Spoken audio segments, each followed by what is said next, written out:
Welcome back to Comtrack, where you'll never have to watch a movie alone again. I am your host, Tim Leifheit. And I am Hannah.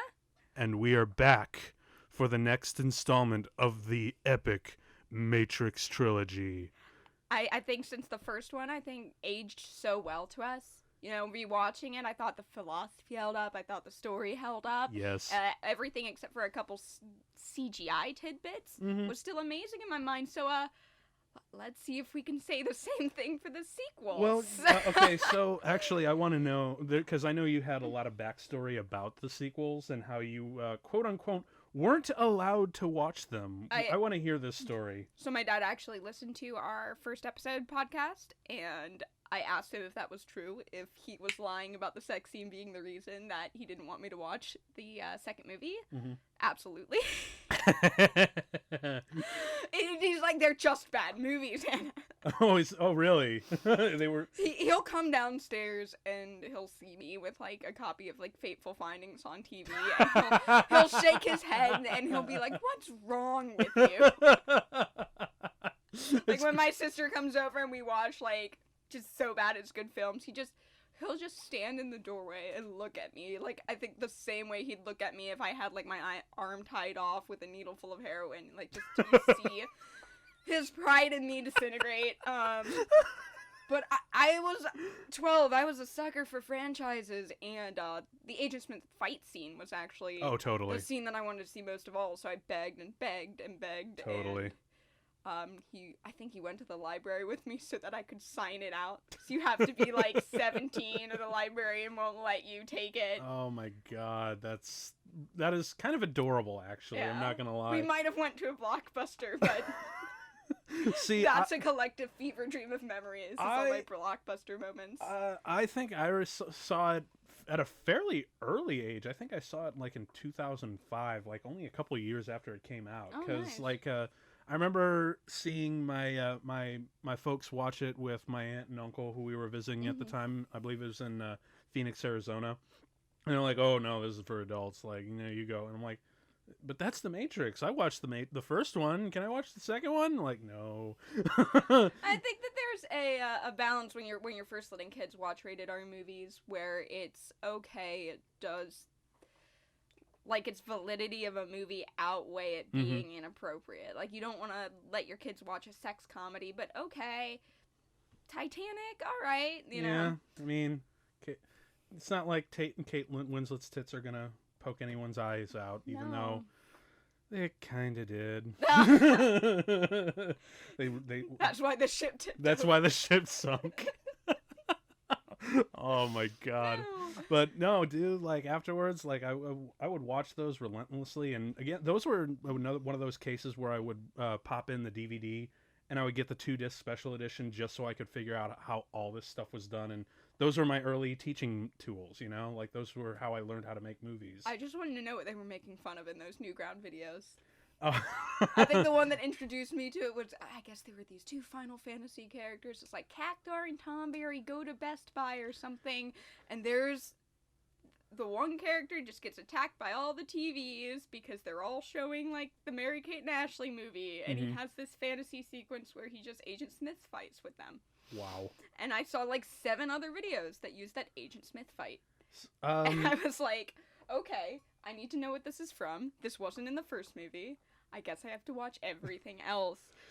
Well, I think I actually couldn't watch most of it, or I wasn't aware of Newgrounds at all because I had dial-up until like 2008. Oh, It was really dark times. Really dark times. Because, I mean, I don't know if you remember dial-up, folks, but that was... Porn was so hard. That's why we fund our public libraries, Tim. Very true. That's why we fund our... I watched everything I learned about, like, the terrors of the internet, I learned at the library. Well, I got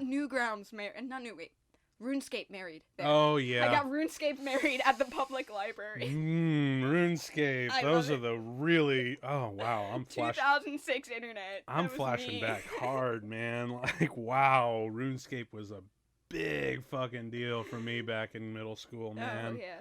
But yeah, dude, like I still really love watching the behind the scenes of not just Reloaded but Revolutions as well. Like especially because when you really think about it, like take a few steps back, I still appreciate these movies so much because of those behind the scenes documentaries and how much effort went into making them. Like you look at the list, for instance, like the freeway chase. A lot of that was practical. Oh, that's cool. Like a lot. As a matter of fact, they built their own freeway for that, just so they could have like a 1.5-mile stretch of road to do all these crazy stunts. Like when you see cars flipping over, those are cars flipping over on location on their set that they built. Oh, that's nice. There's not a whole lot of manipulation as you might think in this movie. So yeah. And speaking of which, people, if you don't want to hear us bullshit and just want to like get straight to the movie and whatnot, there's always a sync button in below in the description. You can just click on that and sync the movie up at home. So why do I feel like we have to start saying this before the introduction? We really should. After 6 minutes. Oh, we can skip this shit? Yeah, that's a bad habit. I gotta write that stuff down for myself.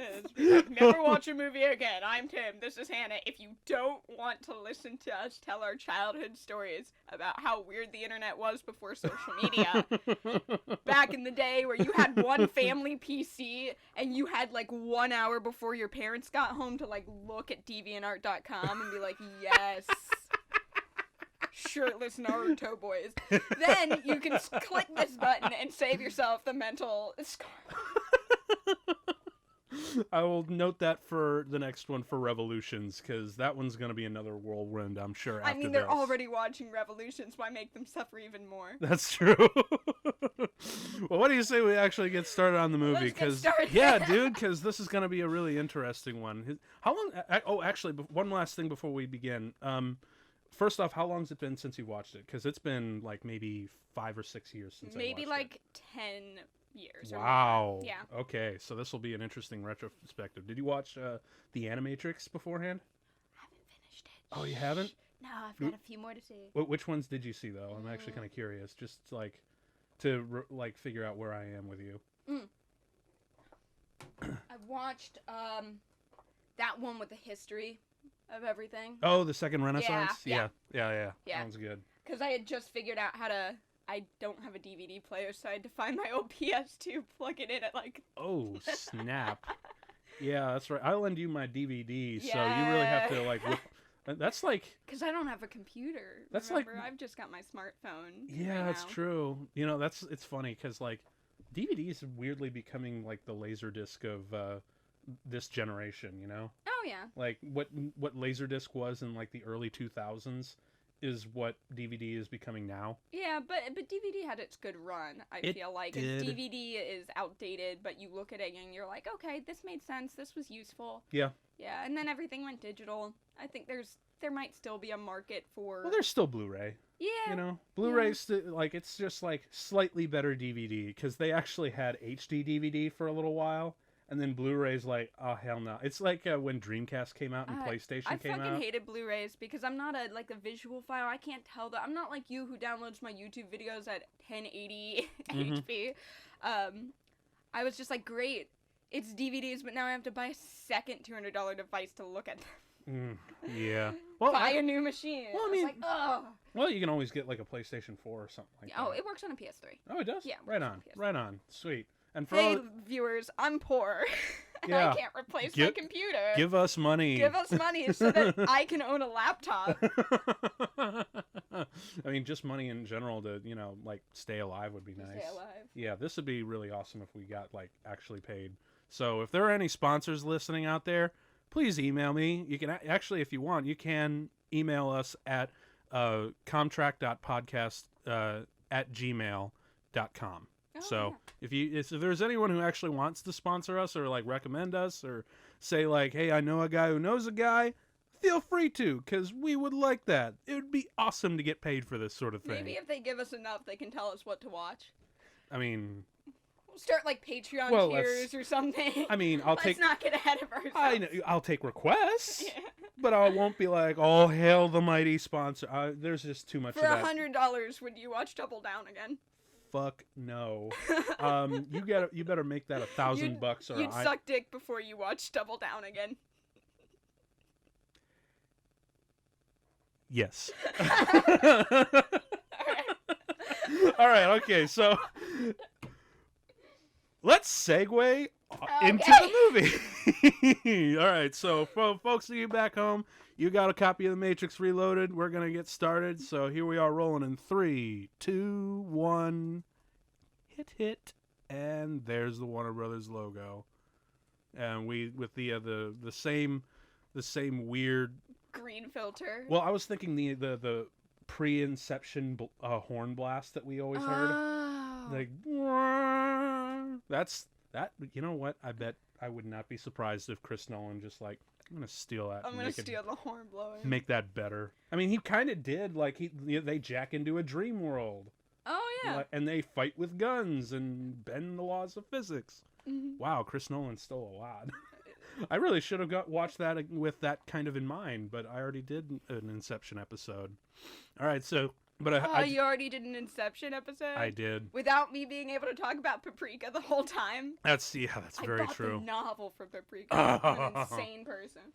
I do like this opening here where we kind of see the I think we're about to see like the it just turns to code. It's not until this. But it is like a little galaxy and all that. Hey. Oh wait, no. Yeah, it's the coded version of what we see as Zion, which is like you see the bridges here going down and like all the crazy dials, and then it's not the interior of Zion. It's actually interior of a clock. Oh. Okay.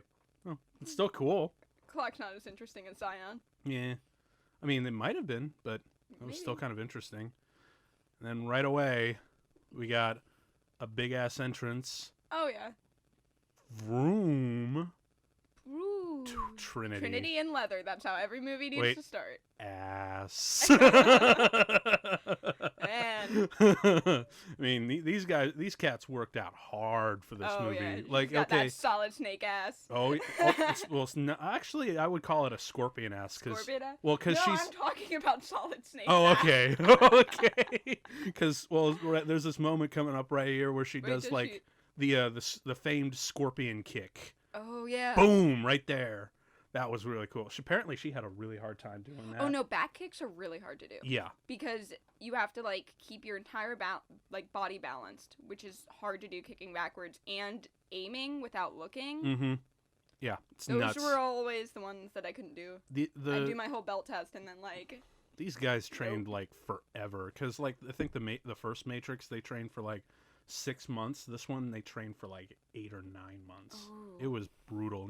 Carrie Ann actually broke her leg 2 weeks into training. Oh wow. Yeah, so it's kind of amazing she was able to recover from that. And here's the dream sequence we're gonna be seeing. You're gonna see this dream sequence a lot.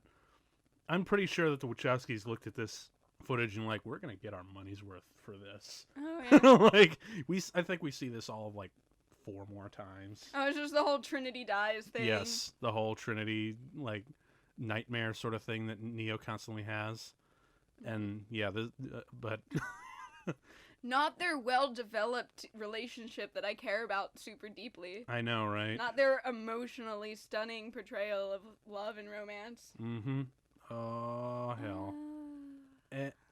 Although I still gotta hand it to him, it still looks like straight out of like, oh dude, that was brutal. It still kind of looks like, like one of those Frank Miller stuff. Like if you look at the storyboards, it is way more visually interesting than this movie. Oh yeah. The storyboards look like a comic book, like a black and white Frank Miller comic book, and it's awesome. I really wish I could just watch the movie like that, because half the time it's so much more visually satisfying. So now we got the logo. No, that's the Nebuchadnezzar going through the sewers and headed towards Zion. It's crazy. I love it's like fueled by electricity. Yeah.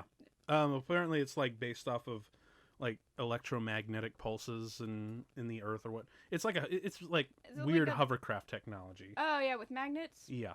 Magnets. How do they work? Fucking magnets. How do they work? Oh, now I want that whole club scene, but just with insane clown posse music. Yes. Please. I want Morpheus to get down with the clown. Matrix 4. Oh, Jesus. If you're still writing, dude. Well, listen first, to my I still suggestions. haven't heard whether or not Lawrence Fishburne is in though. Mm. So it's weird. Like, Carrie Ann and Keanu are the two ones that don't make it throughout in the next one, and it's like, where the hell is Morpheus? He's the one who actually lived. Yeah. Okay, so here's our introduction to Link, and I actually gotta admit, I kind of like Link a little bit more than Tank from the first one. Oh yeah. Yeah, he's a little bit more fleshed out and whatnot. And he gets a lot more. He's kind of the funny guy in between. Which, if I had to pick a position for the funny guy in there, it would probably be the operator. You know, the voice that they're always constantly talking to while they're in the Matrix. While they're in the Matrix fighting, the one guy who's watching them and manning all the controls. Although I really wish if they were going to do that, they should have really hammed it up and just gave the part to Samuel L. Jackson. Just be like, bitch, you are not doing that shit again. I am not, motherfucker. I'm out. Click. Like, just really ham it up. Like, is that your Samuel L. Jackson impression? I mean, that's like offhandedly. I mean, bitch, you are not doing that shit again. Nah. I'm done. I'm good. But okay, so yeah, so you mentioned that this whole relationship between Keanu and Trinity is like, which I don't blame you. You want to go into that more? They're both cool characters in their own right, but I mean, they kind of just came together because of destiny. Yeah. It's like, he was a boy, she was a girl, the Oracle said some shit, can I make it any more obvious? Just out of nowhere in the first movie, it's like, I'm in love with you, okay. Let's have a sex scene where nobody can tell who's who because we look exactly alike. We're so white. We have the same hair. Actually, to be fair, they are one of the whiter people in these movies because there's a lot of African people here. Oh yeah, like, no, Matrix has got good diversity. Totally, man. But I think the one good established thing about their relationship is you can totally tell that they borrow each other's clothes every day.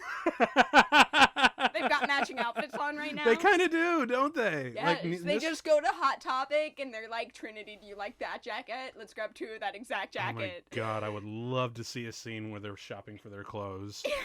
Where do you get clothes in real world? Well, actually, you know what? They would probably be in that white fade program where they got all their guns. Yes. They would just be like, and they both reach for the same jacket and their hands touch. And then Careless Whisper starts playing. And they start doing like a fashion show in the middle of the program. My gosh, they just start trying things on. All right, so here we got our ominous introduction to Smith. But wait, he was destroyed in the last movie. Well, it's mostly because, well, he was clearly the coolest villain in the movie, so we're just going to copy him a lot. It's better to bring someone back from the dead than creating another villain that's exactly like the first villain and only has a different name. Oh, that, and it's also kind of ingenious that they were like, well, you know what? Let's just make him an army, like a virus, you know? Like, let's make him an he's both the single character and an army at the same time, and it's kind of ingenious. And then by, like, the third one, he starts to kind of develop a little bit of sentience too. Yeah. I'm sorry, I'm still on Trinity walking home and being like, Neo, have you seen my leather pants? And him just turning around. And then like that comic book heroine pose where his ass is facing one way and his face is facing the same way. It's like, yes, babe. And then Keanu's just like, whoa. No, he's wearing her pants. No. They shared leather clothes together. That's what I'm saying. Yeah. They've just got a rack of tight pants and a rack of sunglasses, and that's their closet. Oh, but who is Morpheus gonna hang out with? Morpheus actually, doesn't you know what? have anybody to trade clothes with, and that's sad. Yeah.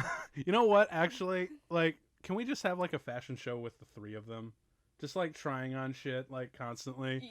Yes. That's how the poster was made. No. I like this outfit. We all like this outfit.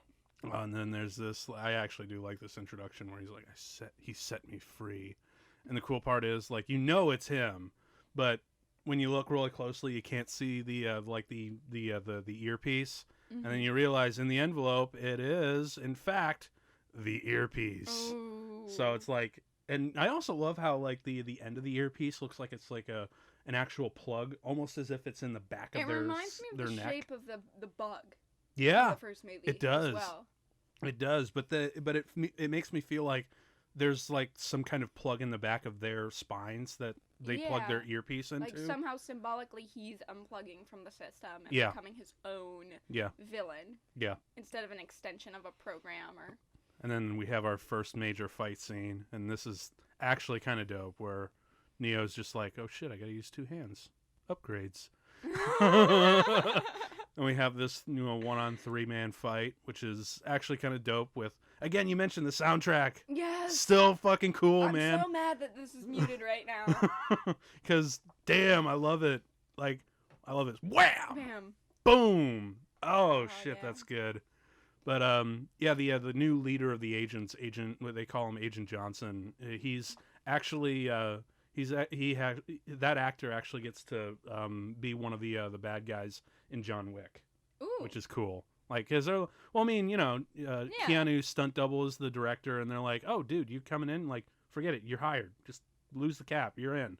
Like, you don't even have to do anything. Just like we know you're in." Rivali's scale is now ready. And then there we go. And then here's our like big reveal where we think more agents possibly.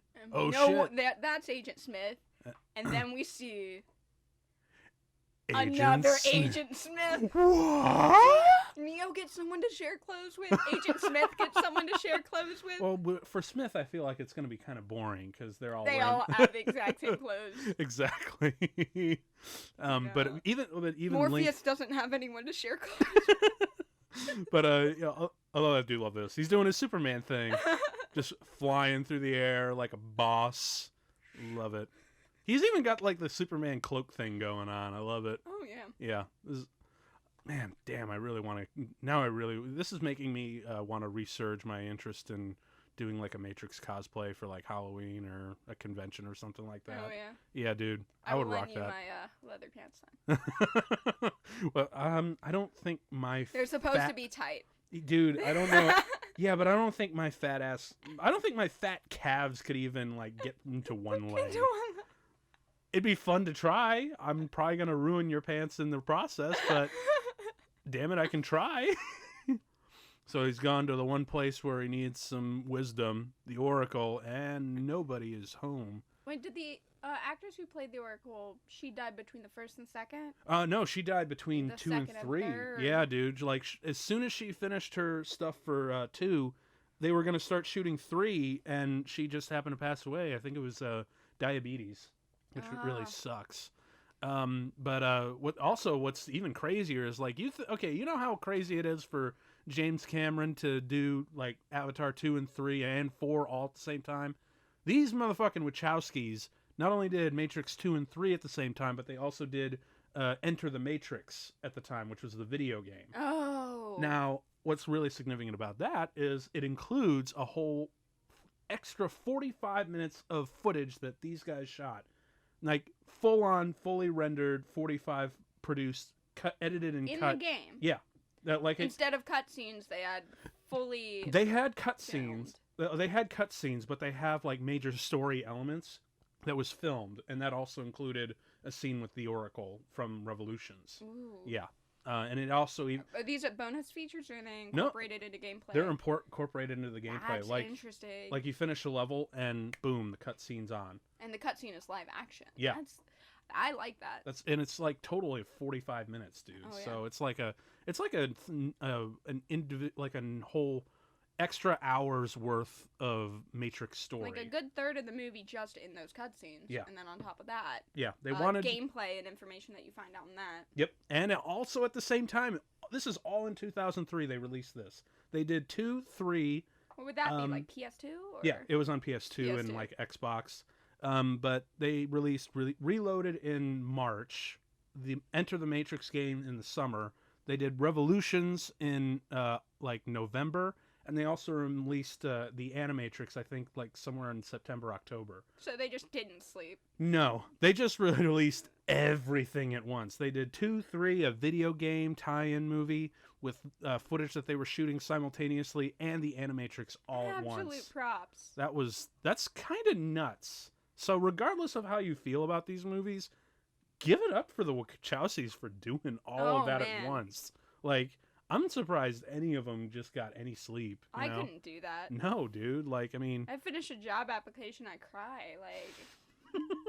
Like, so true. I could not work that hard. That is amazing. Yeah. And then we got Captain Mifune, who has like probably one of the cooler moments in 3. Mm. Like, he's one of the things that makes, that's another thing crazy about 3. We'll get into that. Neo really isn't in Revolutions a whole lot. It's mostly about the side characters. Oh yeah. Like, for about an hour in the middle of the movie, Neo just disappears. It's ridiculous. So, and then here we go. We have the kid. This was I don't know did you see the Animatrix, the one called what was it? Kid Story? No, you mentioned that in the first one. Yeah, this is in that short you get to see how he was freed from the Matrix. Aww. Yeah, and he has like a super hard-on Neo obsession. Like, it's fanboy. Yeah, it's kind of adorable. Like, and he's like, and Link's like, yeah, bitch, you can carry this shit. Like, I'll put your ass to work. That's fine. But what's really cool about that short is not only is the animation amazing, like when it doesn't feel like a painting, a smear painting, it feels like a sketch. Like, every frame. Oh, I love that. Every frame feels like a moving sketch. Really loose 2D animation. Yeah.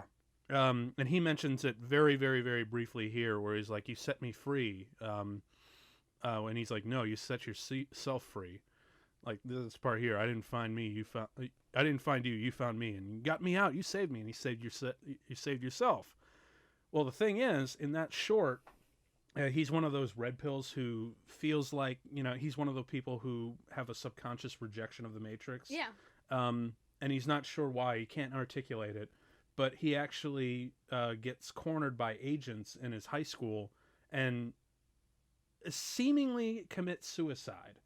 But right before he hits the pavement, like he falls off the top of the building and whatnot while he's been cornered on the roof, right before he hits the pavement, he actually wakes himself up from the Matrix. Oh, like when you fall in a dream. Yeah. Like, literally, his will was so strong, they called it self-abstantiation. Yeah. Like, his will was so strong, he woke himself up.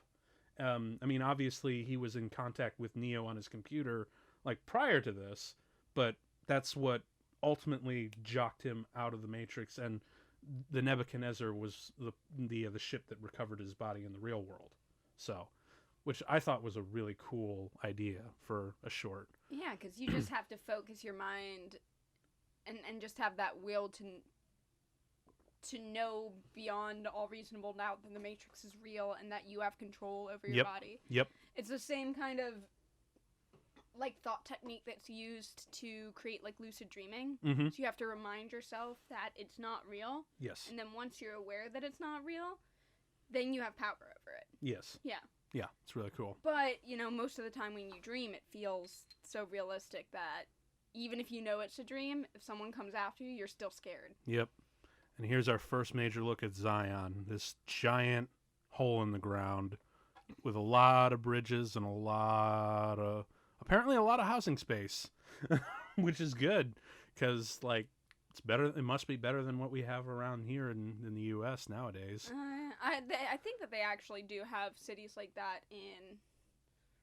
I think it's someplace in Asia. I don't want to say Hong Kong. That's the walled city, but they do have a place that has built down into the ground and has apartments. Oh, really? There is a place that's built like that. Is that like Chinese or something? I think it's that area, but I'm not going to say for sure because this is something that kind of popped up in a video or feed. Right. I don't want to misrepresent anything, but it does exist. I have seen. I'm 90% sure that the Wachowskis looked at whatever you were looking at and just like make it like that. Make it like that, yeah. So, and it's cool, man. Like we get to see the dock with Zion, we get to see the city, we get to see the caves and the temple and whatnot. Like Zion, we get to see the whole shebang when it was only very briefly mentioned in The Matrix. Oh yeah. The first one. And apparently it's gotten really crowded because, like, as Morpheus just said, we've freed more minds than, what was it? Yeah, right here. In the past 6 months, we've freed more minds than 6 years. And that might be due to Neo's presence. Let's be honest. Yeah, like, if you've got a hero figure versus... Or in this case, literally a Christ figure. A Christ figure, yeah. Versus saying, oh, we've got a ragtag group, you might say, I don't have faith in that. Maybe I want to stick to the status quo. But if you've got Jesus on your side, yeah. then Have you heard of our Lord and Savior, Neo? Heard of your Lord and Savior, Keanu Reeves. Oh, God, right? I do love yeah. this moment where they just drop their shit and just, fuck, make out. Just do it, quick. Like... Take off your sweater that I stole from you earlier. Oh, you better believe they wear each other's sweaters all the time. They totally do. Although I do, what was it? They're like hoping that the elevator's way too slow, but no, they gotta be cock-blocked by his cult, just like everyone wants the piece of Jesus. But you know what? I imagine this is what Keanu Reeves sees every day he gets off the subway at work when he's traveling. Like, just a bunch of people just give him offerings, like, please, I have a son. Please protect him. Watch over him, Keanu Reeves. And he's just like, I'll try. You know, because Keanu is kind of like that dude. Like, he'll be like, cool, man, right on. Fist bump, walk away. Just like be the smoothest guy in the world, you know? Oh, yeah. Protect my children, Keanu. Mm-hmm. I have a dog. Can you protect it? Well...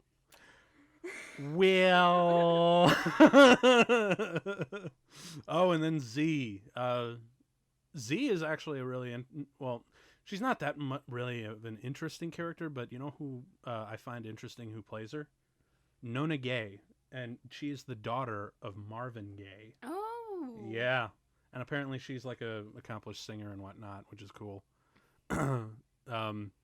But yeah, this is where I think so cute. Well, yeah, this is another reason why I really like Link as opposed to Tank. Link, it's so cute. Yeah, it is. It really is. But like, Link just gets a lot more screen time than Tank, and as much as Tank has that go get 'em like sense of humor that these movies. He doesn't have that smile. He doesn't have that thing where he does the pull-up so that the kids think that they're strong.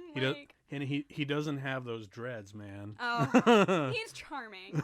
He's a very charming man. And he also has like a really cool woman. Because Z, she doesn't do a whole lot in this one, but in the third one, holy shit, she's like on the front with like this other woman. Pretty sure she's like this lesbian commando, and they might also be lovers on the side. We don't know. Maybe. I mean, Link's a good guy, but he's away a lot. Maybe it's like, okay, well, I'm gone. This is cool. Like, it's the world's.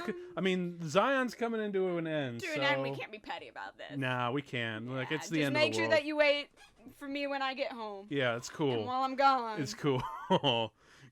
Especially because Z is like really pissed off because apparently Tank and Dozer were her brothers. Oh. Yeah. So he's like, "Damn it, Morpheus killed my bros. That's not cool." and now he killed my bros, and now you're taking my man from me. Stop doing your black voice forever. You're banned from it. I guess I have. That's terrible.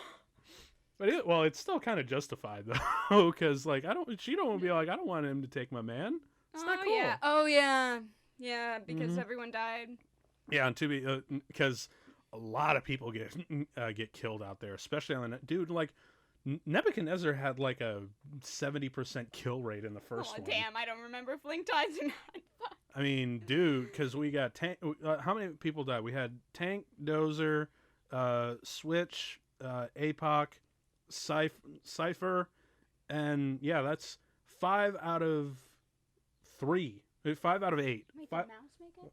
No, Mouse is Mouse is gone too. So 3 out of 9. That's one. That's 2/3 of the crew killed in one movie. 3/4. 3/4. 9/3. That's That's No. 2/3. No, 9. No, six out of. Oh, 6 out of 9. Yeah. Oh, okay. Yeah. That's 2/3. Sorry. We're good. Sorry. It's okay. Math was never my strongest subject either. Communication was never mine. Okay. I thought There it we was go. 9 plus 3, 9 dead plus 3. Whatever. Oh man, this is really cool. Like the catacombs. Oh yeah. And those are literally thousands of like young extras. Oh, and hell, Jada Pinkett. That's right. Yeah, you mentioned that in the. We were talking about Will Smith not being in the Matrix. Yep. Well, she had an appearance in that meeting in the sewer, but I guess we missed it. We were kind of hung up on the clothes thing. She was wearing a different outfit. I think she had yes. The knots and the sunglasses on. Yeah, dude, like he is just chewing the scenery. Like Lawrence Fishburne, he knows how to own a room, man. He's got some presence, especially with that voice. Oh yeah. Like. And plus, he was like, he really had to step up his game a little bit because he's actually acting to like thousands of extras. Like, granted, you're seeing like tens of thousands or whatnot, but there really were like 1,000 extras in front of him while he was talking. Like this all whole group is real. All this, yeah, all that when you shit. turn around, maybe they copy him. But... Oh yeah, totally. Like there's extended, but when you see. Him up on the stage, like all that's in camera. It's ridiculously cool, And I also really do love this whole thing where he's like how I remember that for 100 years they've been after us, but hey, we're still here, man. It's cool. Like that. It's even though they're coming to kill us, they've been after us for a century, and guess what? We're still here. They haven't done it yet. Yep. It's party time. Let's all fuck because pretty much. I mean, they're already like they've got because they're in a deep cave near the core where it's supposed to be still warm. So they got like a lot of heat going on in there. So yeah, they're ready, man. So it's getting hot in here, and they have to take off all their clothes. Oh yeah. Yeah. Yeah, boy. But I do really love this moment where he just really does a giant flex. Yes. Oh, yeah, those biceps. Yes. I have a cave rave. Dude, cave rave with these folks, like, hell yes. Oh, man. All right. Morpheus just throwing out more pills at people. Morpheus out. Yeah. And then cue the drums and the music and the dance. Like, hell yes. Yeah, all that shit you saw there, like that big pan up. All that was in camera. That was nice. Big ass set, a lot of hot extras, and a lot of drums, man. Like they actually brought like a couple musicians in there for extras just to do the thing with the drums that you see on street performers do. They'll do that and just be partying all day during these sets, man. Oh yeah. That must have been really fun as an extra. You're just there to party, literally for 8 to 10 hours a day. What's my direction? Just get down. Just get down with it. Stomp will be here. Oh my god. Love it. Oh shit, there's catering too. Love it. Hors d'oeuvres. And of course, excuse me, I'm gonna go get laid. Trinity in the easiest to take off outfit of all time. Oh my god. There's like probably one clasp on the front. Yeah. I just got here, now let's get out of here. Actually, I really love this little banter that they have here. It's like, I was just thinking, everyone is here. Oh, I love it. Follow me. Oh my. This is the part that my parents are like, all right, fast forward to the next scene. Just DVD was like a big thing because you could just like, everything was divided into scenes and blocks. Oh, like yeah. you could just hit skip and then like, boom, there it is. It's gone. And you'd better believe I watched this back. I love seeing it like fast forwarded where you're like taking glimpses and you're That's like, where the yes, drop I gotta figure it out. Beat drops, man. This is where the music gets hot. Look at this shit. You're sweating all over everyone. Sweating everywhere, man. Ooh, damn. Grinding. That's what we did back in the 2000s. Oh, yeah. Grinding in, like, the easiest costumes to take off. Oh, yeah. Ever. Like, just... Oh, they are really getting into it. You could just have sex on. Nobody here would care. This is Zion. Dude, literally, like, this is Zion. Well, Zion had just learned that the machines are tunneling into him and will be within the city in like 72 hours or something like that. Hey, babe, I want to tunnel my yeah. machine into you. But no, dude, like that's total. Like they're like, this might be the So end. which one of these is Keanu? The man on top. I know. He's on top. He's a top guy. He's a top guy. They But have the same hair. yeah, They're skinny. yeah. But yeah, they're like, this might be the end of the world. So like, let's party. And it's kind of crazy. Like they don't. You would think that they probably would have. The Wachowskis probably were like, let's just go film like a full blown rave orgy. I'd like to believe that they actually invited a bunch of just random extras to a party orgy thing and then just filmed it. I like to believe that this is candid and everyone's really having a good time. I like to believe it too, just man. Straight up through a party. Yeah, it's oh boy, I love the guitar riff. That's hot. Oh shit, yes. I actually remember what was it? The MTV Music Awards. They did like a Matrix parody with. Oh really? Yeah, of the with scene of the whole Reloaded movie. Oh. But they, and I'll talk about more about that later because it's really fucking funny. But apparently it's with Justin Timberlake and Stifler, and they go to the rave and they're like, I don't know, like they get hit with like a guy whips his dreadlocks up and they get soaked in his sweat and they're like, oh god. Oh and yeah, like, everyone's so dude, sweaty. Like this guy right here, this guy right here. Like they get hit with all of his sweat and they're like, oh god. And then he's like, dude, where the hell are we? We got to get out of here. It's like, I don't know, dude. These chicks are kind of hot. Check it out. You can totally see their nipples. Oh, man. They're really getting the sweat in there. Oh, yeah. Nipples. Hell yeah, dude. This is some really fun. If the end of the world comes down, this shit needs to happen somewhere. Like, you know, like. Preferably in a cave. Hell yes.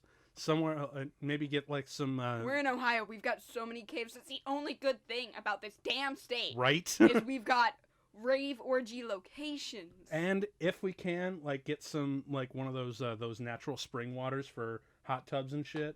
So, because Lord knows, like, it's gonna get sweaty and messy. We find out when the Yellowstone volcano blows.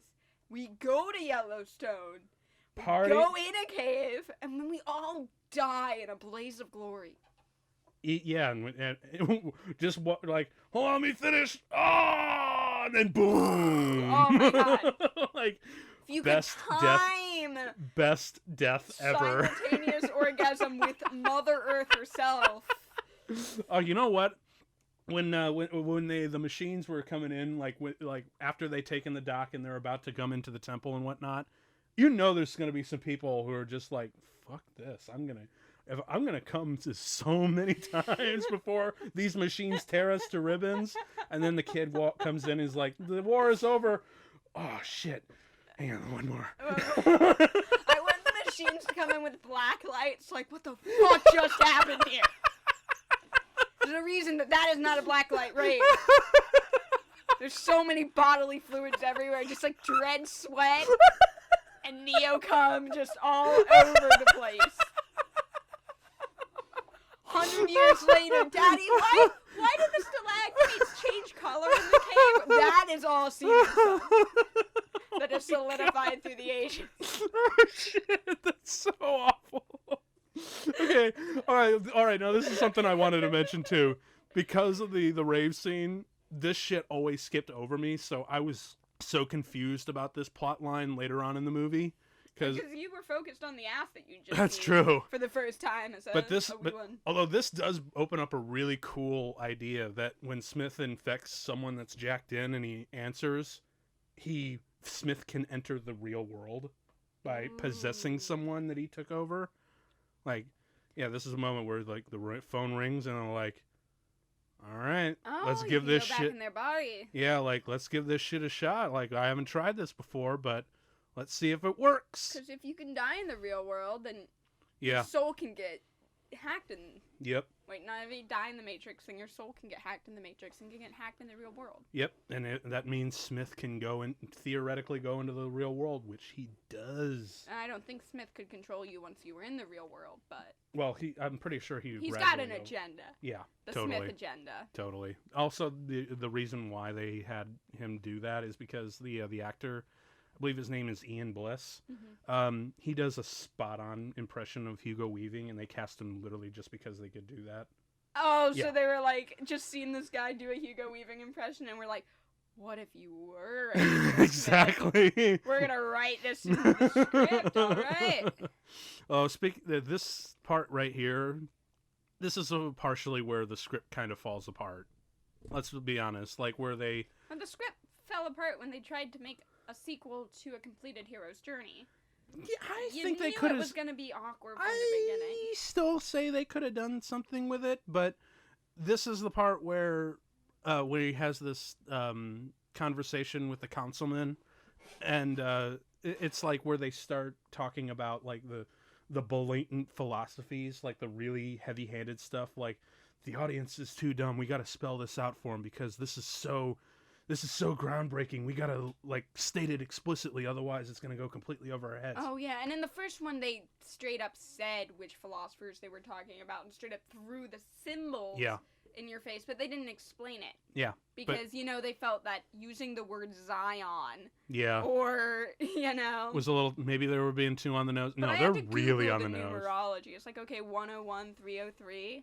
Yeah. That was clever. 101, it's like, okay, it's got numerology. It's also got binary in there. That's clever. Mm-hmm. Then they go, so now they're in this is where they have their conversation in the, what was it, I think it's like the engine room or the mechanical room, but this is where they're like just stating all of the obvious things, like these machines are keeping us alive while other machines coming to kill us. It's ironic, isn't it? He might as well have like just looked straight at the audience through the camera and just winked, Think about technology, children. The dangers of technology. Ooh. Look at these machines, We're plugged into them, and we are plugged into us. It's a symbiotic relationship, It's like, it guys, can't be out of balance. The like, light side and the dark side. Like, guys, we get it. It's kind of there. Like, you don't have to. Can we just like have like another action scene instead of this bullshit? No, because you wouldn't understand. Because, this. See, that's it. You've hit it. That's it. But yeah, this is where like the scenes that I can't defend about this movie, where it's just so on the nose. He's still going. Yeah, he's still going, dude. Like this is like a 3.5 minute thing you have to sit through and like. We need machines. You could have said that one line. It's like these machines are keeping us alive. Isn't it ironic? And that could have been your whole thing. Like yeah, dude. Like. He's old. He just wants to hear himself talk about obvious bullshit. See, this is, again, this is where people like, yeah, this is why the Matrix prequels suck. Yeah, this is the parts that suck. This is the part where I'm like, I can't defend this at all. Go back to the orgy. Or hell, just like give us, another, Smith agent fight. He's just lonely because he couldn't go. He can't get it up anymore. Some blue pills put us to sleep, but other blue pills help us rise. It's ironic, isn't it? I don't know if they actually. I'm not sure whether or not they have Viagra in the real world. That's the thing. Probably don't. I mean, he just can't go to the orgy. Because who wants to see that, right? That's what he's been doing. He's just been writing a stupid, pretentious speech because he can't go to the orgy. Because he can't get it up anymore. That's not cool, man. In the Matrix, he can. Probably. I mean, well, do you think Viagra tastes like Viagra in the Matrix, or does it taste like Tasty Wheat? Good question.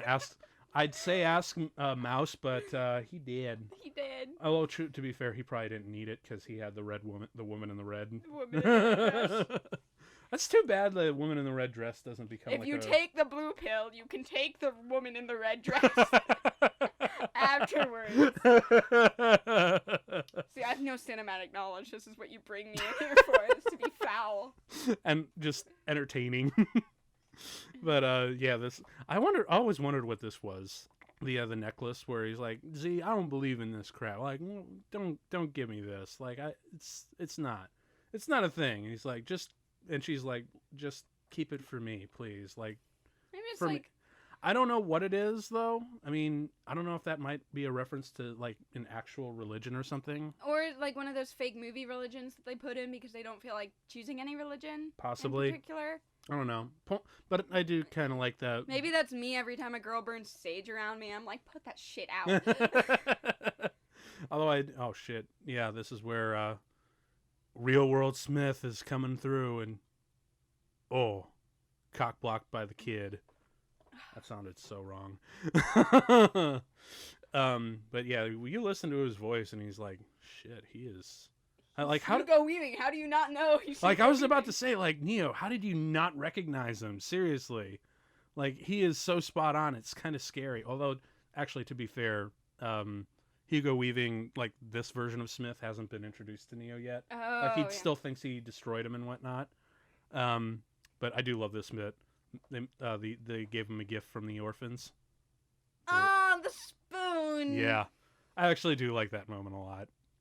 There is no spoon child. Yes, but apparently the one of the orphans they got freed and they're now in the real world. So Aww. I like that. I like that. That's a nice little addition. Unlike I swear, anytime it cuts, I'm sorry, I don't know. I forget who that actor is, but the councilman. I know his character isn't fine. Like, he's the middleman who kind of understands shit and trying to put up with, Commander Locke's bullshit here, just like, oh, you need to do this, you need to do this. He might as well be played by Arlie Ermy. Oh, yeah. Like, he is just like that kind of hard ass, Arlie Ermy is... he's the drill instructor from Full Metal Jacket. Oh, yeah. Yeah, he might as well be played by him because he's got the exact kind of personality. Oh, man. Trying to keep, like, a little bit of red tape together to... Oh, actual just Jesus. Yeah. Right there. Wow. They totally match cut it, too. Oh, God. That's so on the nose. God. Oh, actually, I do like this sequence. I'm gonna need another beer. I do like this sequence, though, with Seraph. The Oracle's personal guard, I believe it is. Actually, do you know who this character was specifically written for, but they couldn't get, no matter how hard he budged? This is supposed to be Jet Li. Oh. Yeah, dude. Like, this was supposed to be specifically for him. That. But unfortunately, he passed, so they gave it to this stunt actor. His name is Colin Chow, and he's actually a really good martial artist. So they just gave him the role, and I do really love this sequence here where they just kick, like, a lot of punches here. Not a whole lot of kicks. Oh, yeah.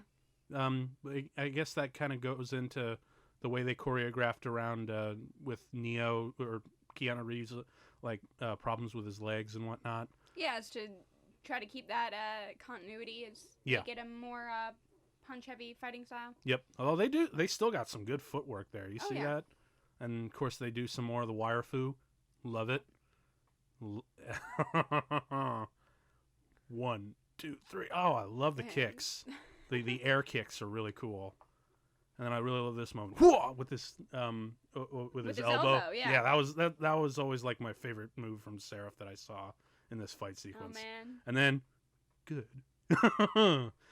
And this is a really interesting... Good job, I was just testing you. Yeah, well... That's what everybody says when they're giving up. Although, to be fair, what he says here is like, no, you don't truly know someone until you fight them. Yeah. Like, I actually kind of like that as an excuse for a pointless 3-minute fight scene.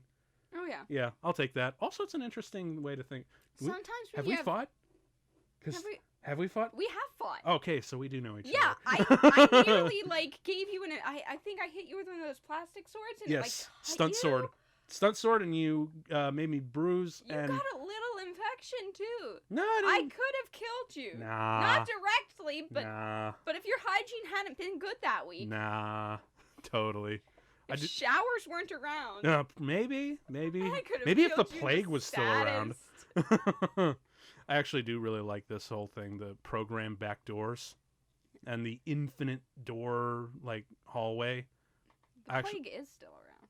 Is it? Bubonic is still like an existing virus that's not extinct. Mm. It's just we have modern medicine, so it's A, not that bad, and B, the cure for it is no longer everybody go into a giant church at once and pray, even though it's overcrowded, and then go outside and kill all the dogs and cats in the cities.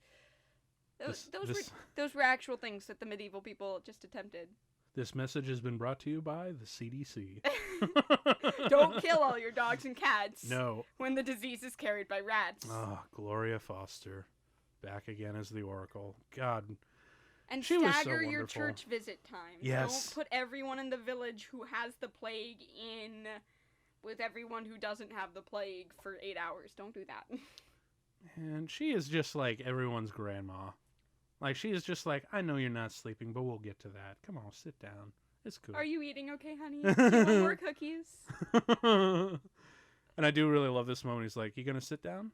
He's like, that reminds me. wait, this moment right here. He's like, I felt like sitting. It's so cute. He's just like, that one. Finally, I'm like a little bit of vulnerability You're in this from character. Neo, and you need that. Yeah. Because Invincible Jesus, man, just isn't. Of course, the Oracle isn't human, so this is some interesting revelations. But I still, again, like a lot of Matrix fans, I wish it was written better. Yeah, it's interesting to have somebody who isn't human be such a soft, vulnerable, lovable character. And there are a lot of questions in the sequel about, like, okay, what is humanity and what is sentience and where do we draw the line on how we value people as people? That's always been a cool conversation to have with any science fiction. Yeah. I really wish they didn't get straight to the blatant questions, you know? Like, can't we have that revealed as, like, a plot point or something? Yeah, and ask some little questions. Or if you're gonna over-explain things, you do that right before the climax of the film. Mm-hmm. You know, if you need to explain things at the end because some of your viewers won't get it, but they explain it all the way through. Also, the whole choice thing, she's doing that the entire time. She's doing this heavy-handed philosophy talk about choice with a piece of candy in her hand and still being so earnest about it. Oh, yeah. That's the part that I always, like, kind of scratch my head at. Oh, like, yeah. You're really earnest with that piece of candy. Yeah. Too bad the candy killed red her. Mike and Hikes represent the red pill, everyone. Well, I'm it's pretty sure. Symbolic Mike and Ike. No, they probably couldn't get that. Like, but you know, like every Matrix fan is taking a look at those Ike Mikes and just like, you take the blue pill, the story ends. You wake up in Wonderland and believe whatever you want to believe. You take the red pill, the story continues, and I show you how deep the rabbit hole really goes. Every time. But bring in my like Mucinex and my ibuprofen next time and have you take one. If you take the red pill, your headache goes away. If you take the blue pill, your cough disappears. Now here's where it's your choice.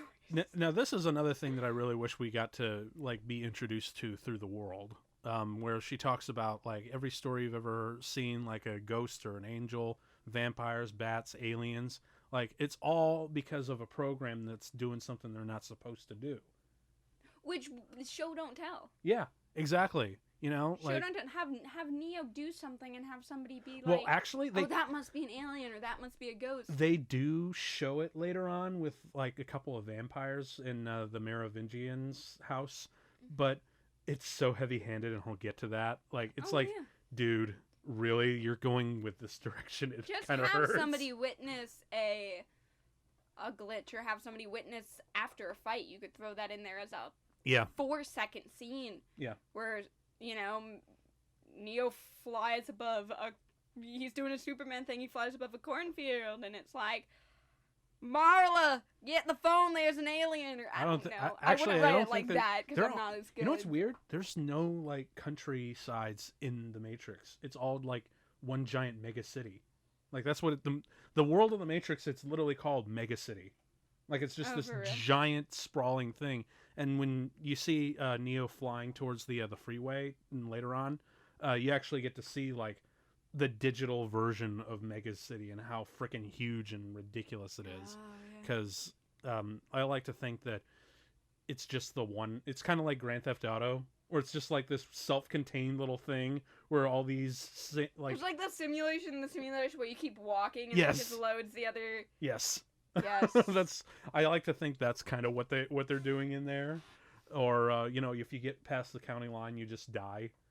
Or a shark eats you, or your plane or boat breaks down and sinks. You can also do, you could do the Bermuda Triangle one. You could also just load the same texture over and over and over again. And it'd be like a loop? It's the same, like it's the same grass, and you think you're walking through the country until you go, I've passed that do not trespass sign 15 times. Yeah.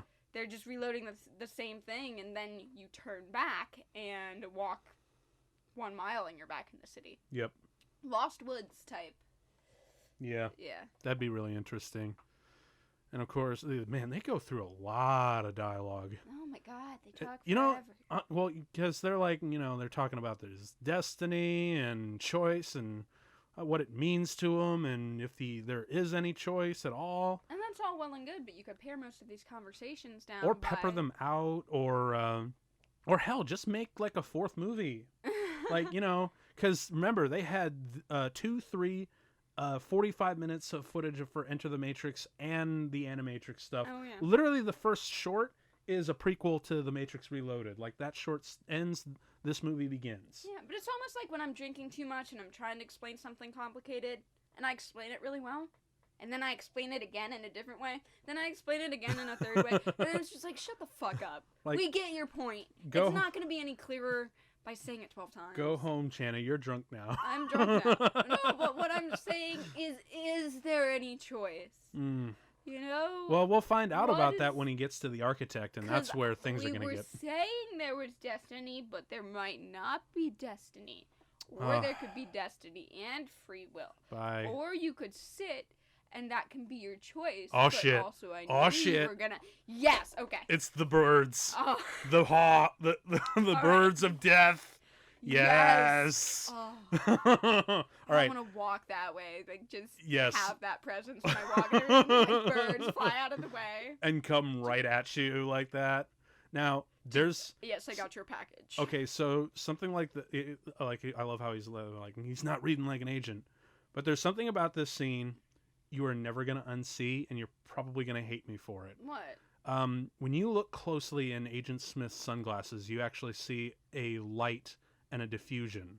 Oh, yeah. The white square there. And that stays throughout the entire close-up. And I'm like, seriously, no one caught that? No. But to be fair, with the amount of reflective sunglasses they have on this movie, it only happens this once. I've checked. Maybe it's a meta commentary. Like...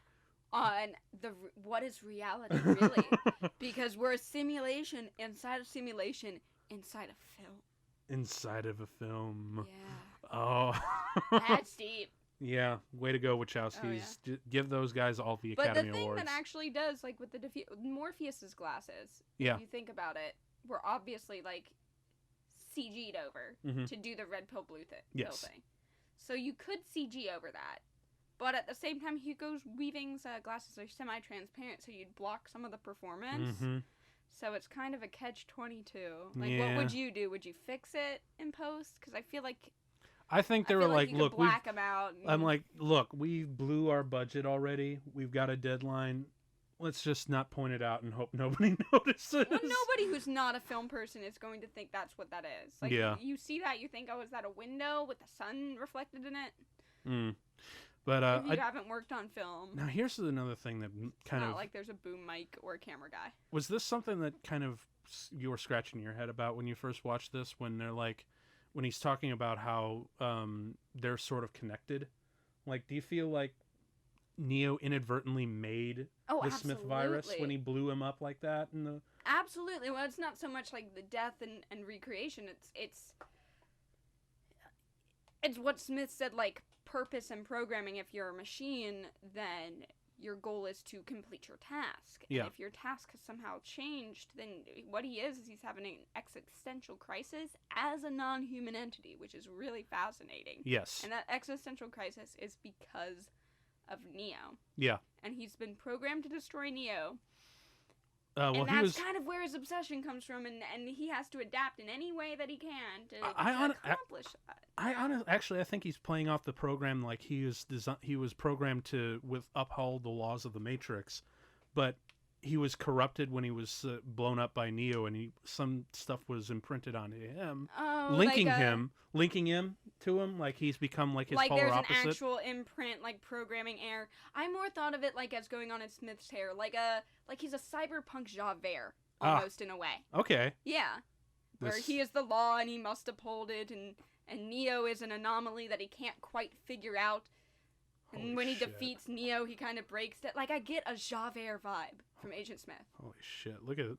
Dude, look at him go, dude. Like, this is the iconic scene. These are some long takes, man. And Keanu is just doing crazy. Apparently, when he was training, he was like, yeah, there are more moves in this opening sequence of the Burly brawl than all of the moves that I had to learn in the first Matrix. Oh, yeah. Which is nuts, because he is fighting all of these motherfuckers just whack, wham, wham. I told you the story about the extras and Hugo Weaving's Yes, hairline. I remember that. It was great. Apparently they casted like a bunch of people that looked like him, and they CG'd his face over them. Oh, yeah. And honestly, it doesn't look half bad here. Oh, no, especially with how fast everything's Yeah, dude. Like, but it's not until they did their hair and makeup that Hugo Weaving knew he had a receding hairline. Yep. He looked at this other guy, it's like, I don't look like that. Boom, boom. Oh, such good shit. This is one of my favorite levels to play. Oh, Jesus Christ. Just whacks him out. Oh. And then the agent's kind of here to fuck shit up. Now, here's an interesting question. When he does this, does he assimilate the agent, the program, or just the person that agent happens to be occupying? Both, in a way. Interesting. Because, like, it proves that he is not serving the machine anymore. No, he's serving himself. He is a full-blown virus. Yeah, and he's got his own... I guess you could have an illusion of choice conversation about that. Can a program, like a literal program, have a free will? Yeah, absolutely. I mean, although I don't think it's necessarily that. I think he's just having a corrupted view of protecting the Matrix as it is, by spreading to it, and he's using, some of the code of the One that was sort of imprinted onto him when he was destroyed, and the corruption just turned him into a virus that can take over anyone in the Matrix. So, yeah, it's just my question. Oh, that's cool. But it's just like, when can he actually like possess, like take over agent programs, like the agent that he possessed? Well, a virus can fuck up a computer. Yeah. So I think I think that agent is like gone now. Oh yeah.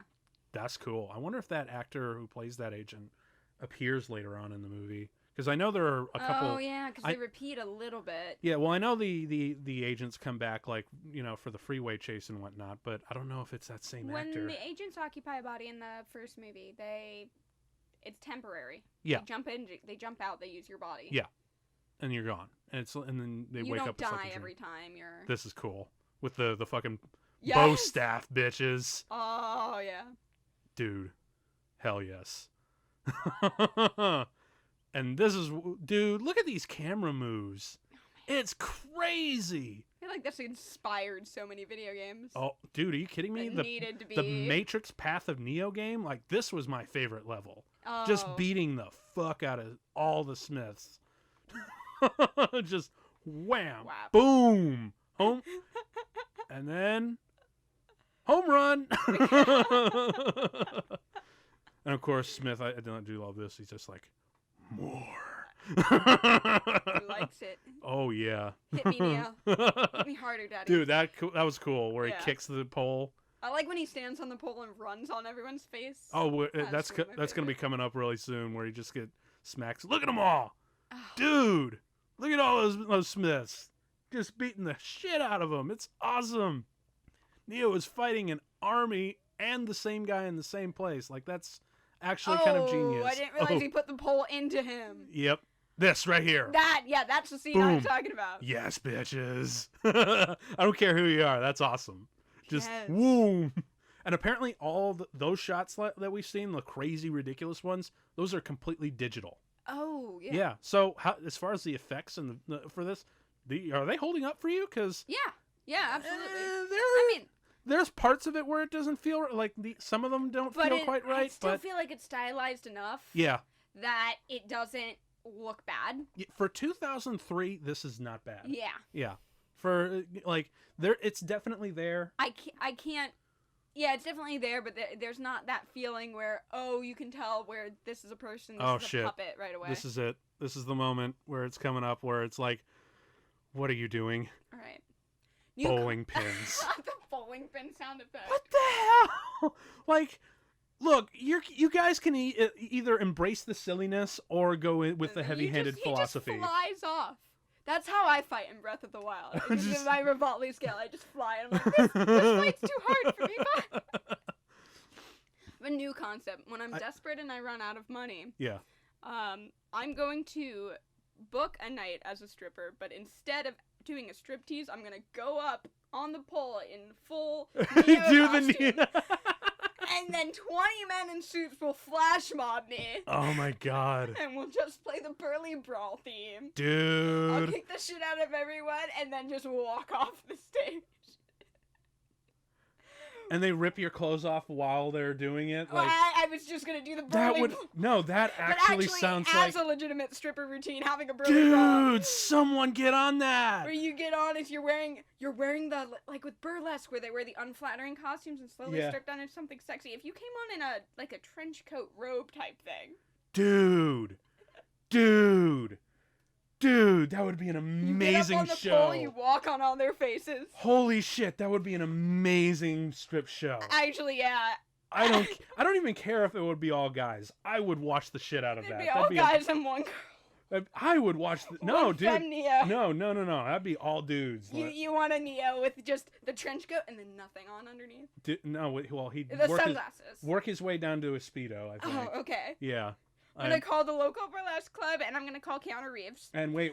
On all the Smiths, they have, like, the little... just the Chippendale collar. And a tie. And an earpiece. No earpiece. They don't have. Yes.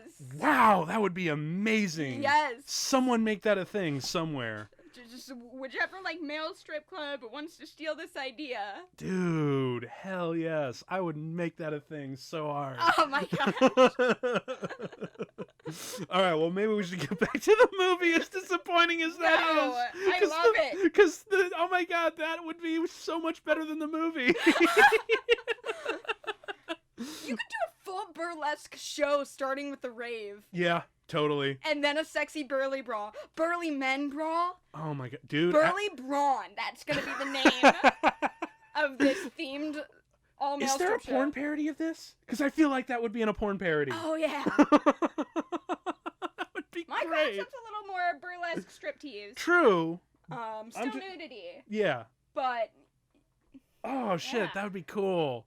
So, but there was one thing that I didn't want to mention. Like when Smith just looks up at him, I do like that kind of sense. He's like, oh, fuck it, I'll get him. That's cool. I'll do that later. I'll do that later. Okay, so back to the movie. They're gonna be asking. So this is the part where they ask for volunteers to get like a first line of defense for Zion. So the machines are drilling down, right? And what they're going to essentially do is line up a whole bunch of ships and fire all their EMPs at a specific time, knocking the machine army out. Which is actually kind of an ingenious idea. They're knocking out the machines literally before they can even reach the city. Yeah. So, but of course, as we saw the little seeds of doubt with Bane's character, Smith in the real world, rather, shit's going down. Oh, yeah. But anyways, enough of that. We got to go back into the Matrix because there's a very special person we need to visit. I do really like this moment here. He's like, "No, we're watching this. Bitch, walk." And I also really love this moment here. Is there's a weird code going on because Neo has this Matrix thing, but looks like every floor is wired with explosives. Oh, that's bad for us. No problem. Oh, look, 101. Did you see that? Oh yeah. Yeah, there's lots of references to 101. And Yeah. apparently lots of references to 303 again. Yeah. Because I know like the freeways that they get on is the 101 and the 303. So lots of references to that. But here we go. This is the restaurant. I really do like this set. I wonder if this is actually a real restaurant. Because this place looks super nice. But it's the Merovingian. Oh, check it out.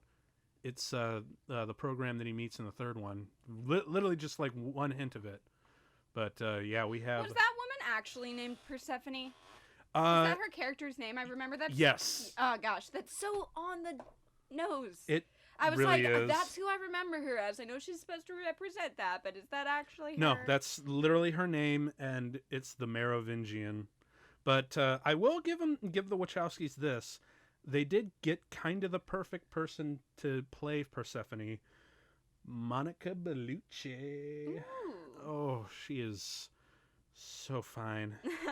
I mean, because really I know they because let's be honest, she's really there for the tits. Oh yeah. Because if you think they're really nice in this one, wait till you see them in the second one, in the third one. Like it's like, dude, you might as well not be wearing anything. Although I want to punch the Merovingian so bad. He's just got a punchable face. He's also got that really heady French accent. Although apparently the actor, I'm looking up his name right now. But he can play douchey so well. Yeah, well, Matrix 4, bring back Glenn Howerton as the Merovingian. Like he got a makeover, sort of like the he Oracle. Could do it. Totally. But oh god, Lambert Wilson. He's actually he really is a French actor. Oh, but he has more of an American accent. He hammed up his French He accent. did, like, big time for this. Like he just went full blown Frenchy for this one. But oh god, that woman. I'm sorry. She's doing her best to distract you from her terrible, terrible husband. Yeah. I looked up the numerology for 101, and it's just vague spiritual awakening. It's not as on point as 303. Yeah. I do think that there's also some meaning with like binary code and yeah, why they chose that's another thing that I was thinking. Well, there's also, George Orwell and that sort of thing. Like the room 101 where the Winston's character gets self-aware of the truth and whatnot. Oh yeah. Which makes sense. And then of course and speaking of more philosophy talk, we're talking about the whole cause and effect thing. Where, the Matrix is based off of that, which it's technically not really. It's all really a matter of choice because it was the Oracle who had the idea of choice to keep people sedated. Like, people could choose whether or not, subconsciously or consciously otherwise, to choose to stay connected to the Matrix. And because of that, like, 99% of people were okay with it because they had that choice. And, if you had that subconscious of what the real world is, being connected to a bunch of pods and sucked your energy drive for machine overlords, yeah, I'm pretty sure, like, subconsciously you'd be like, oh, no, I'm staying in here. Or even if I was given, like, a straight up choice where the machine says, look, you tried to kill us, you blocked out the sun, now we use you for batteries. The outside world is uninhabitable. You are in a fake world that we built. Are you cool with that? I would say yes. Yeah. I would say yes. But cool. I'd be pissed if I found out they lied to me. Yeah. The illusion of choice helps a lot. Yeah, definitely. Although he doesn't believe in choice. He believes in cause and effect, which he's trying to demonstrate by the creepiest way possible. He put laxative in that lady's chocolate just so she could go to the bathroom and he could make out with her. Ugh. Yeah, I know, dude. That's a weird...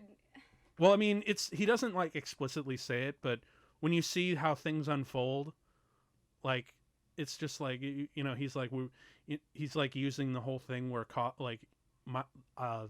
the way she's feeling, her bladder's starting to go, like, right here, where they just do the real Basic Instinct shot.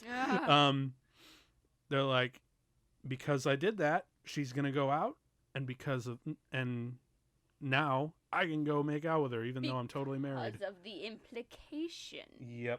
He's just... See, that is such a Dennis Reynolds thing to do. Mm-hmm. He's an asshole.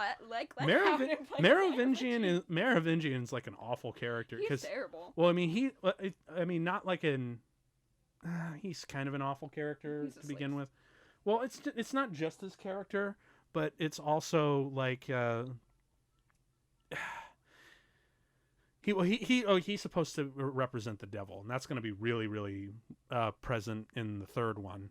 But his philosophy talks are just another thing that's wrong with this movie. Oh, you yeah. know.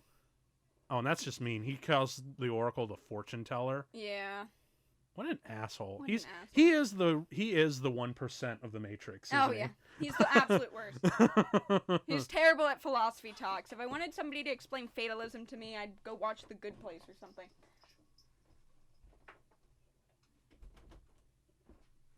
Sorry, the studio cat was being. She got in. Yep. She got in. She opened her door. That's She was sniffing around on your That severed little- hands that- on the ground over that- there. that's for a prop, people.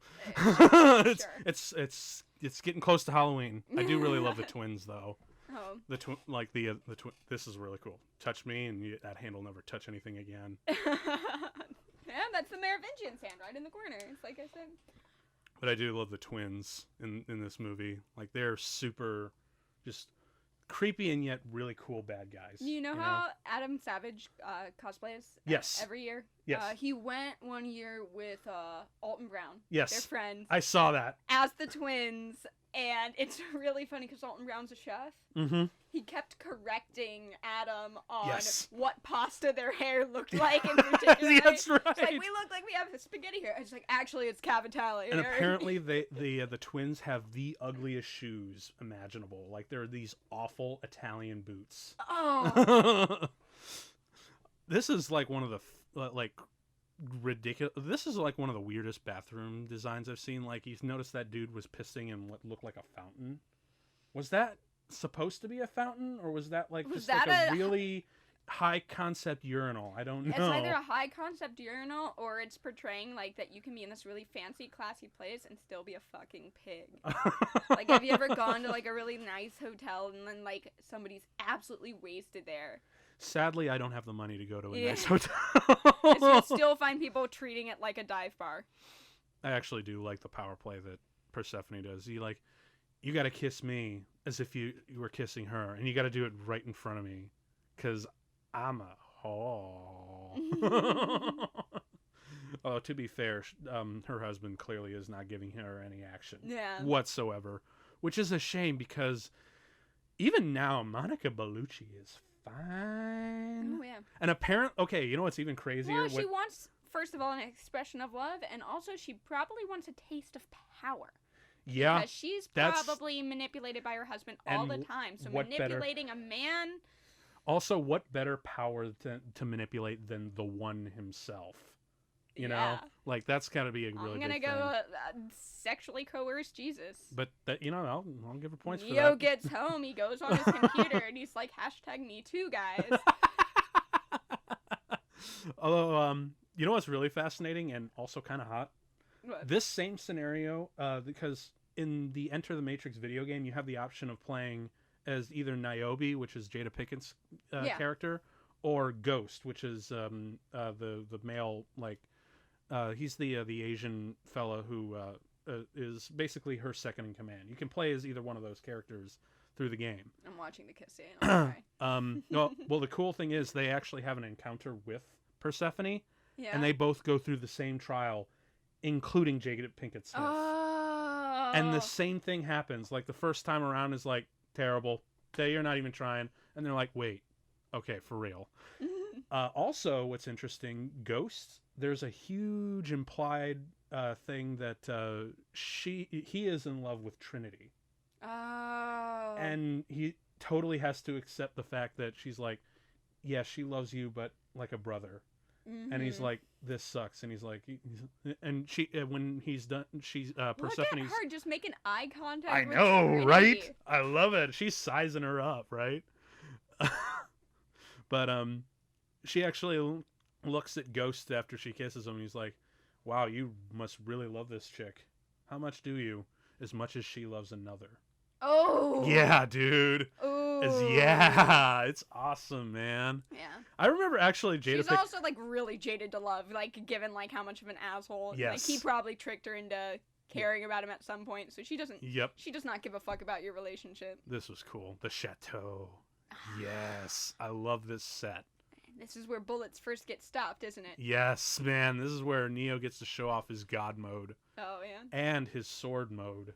Like, it's awesome. Oh, yeah. And okay, here's the bit what I was talking about earlier. Like, the whole how vampires exist in this world, but they're, like, not supposed to be there. Yeah.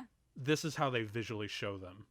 By having them watch vampire movies. Because they're like, my husband hired them because they're much more difficult to kill.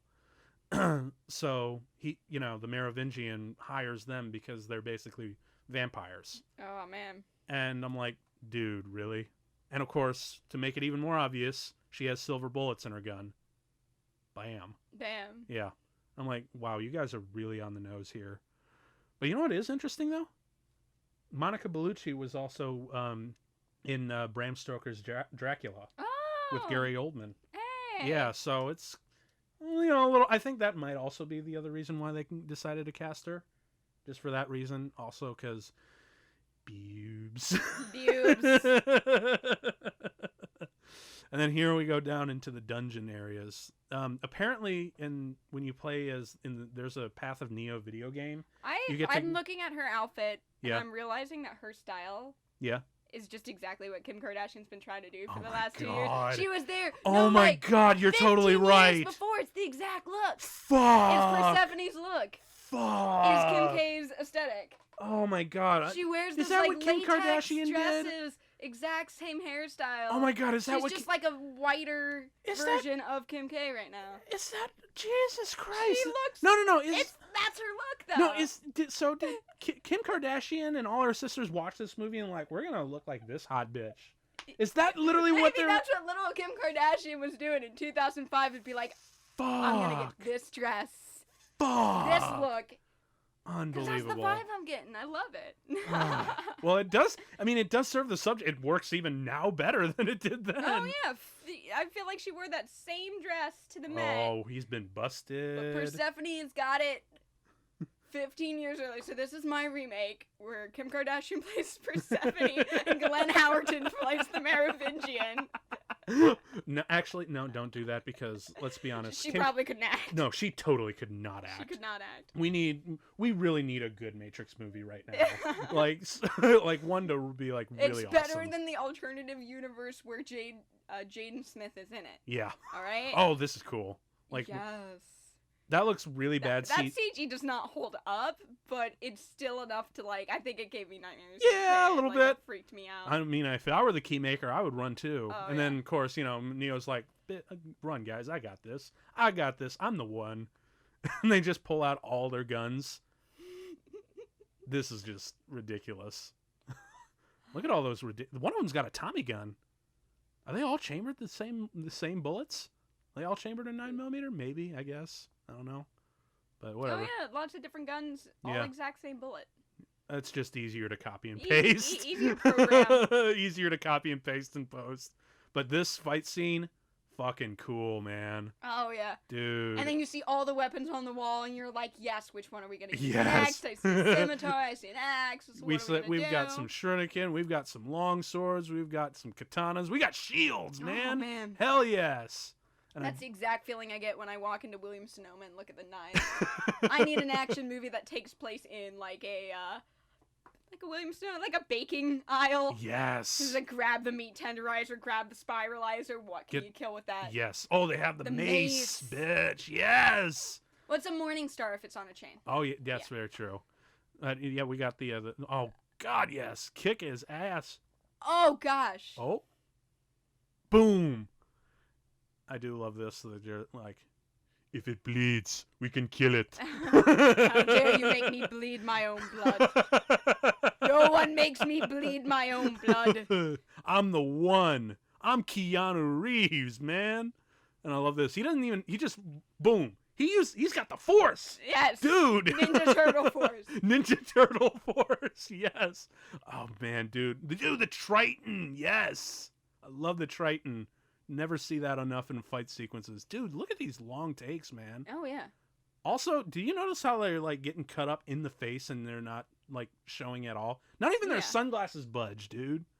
That's awesome. That's awesome. That's like, I have to put my sunglasses in a bag when I go on roller coasters. These people are just whipping it around, man. Like no regard for their sunglasses. None. Oh, I thought that was really cool. Just like hold them through the hand.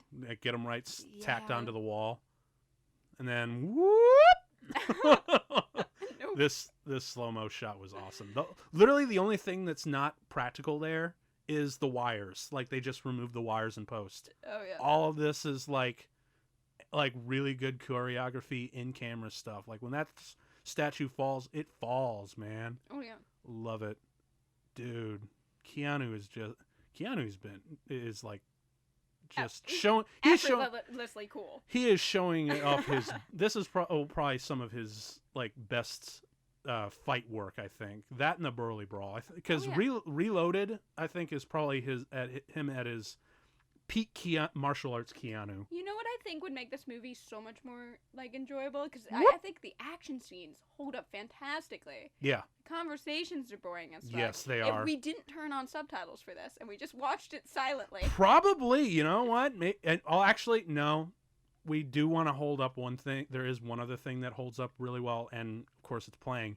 The soundtrack. Oh, yeah. Yeah, dude. Like, as a matter of fact... But imagine you were born in a foreign country. Imagine you're in China and you don't understand what anybody's saying. They're probably having a time. Best fucking movie ever. Oh, dude, they're probably having the time of their life. As long as you don't understand you know what would be great? Anything. Actually, let's... Because I don't know how fluent you are. Oh, actually, I love this, how the ending coda is. Just catches it.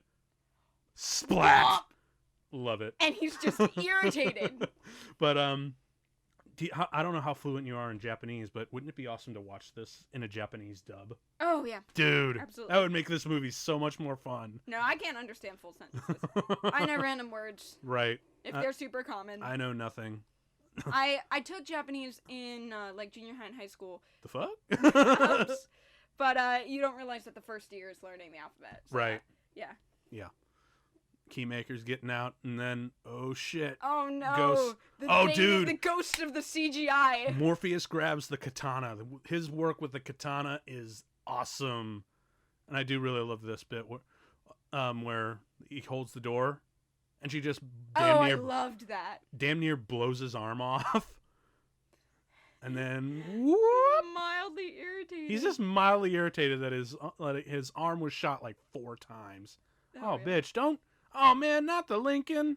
Not the Lincoln. Trinity, what? It was like the Merovingian. It was like, oh, you killed all my men. I guess my wife wins this petty argument this time. Hell. She realized Persephone's a bitch. She just helped them to fuck with her husband. Yep. She hates him. Amazing. And then this is kind of cheating. That's cheating. Come on. Healing abilities are so OP.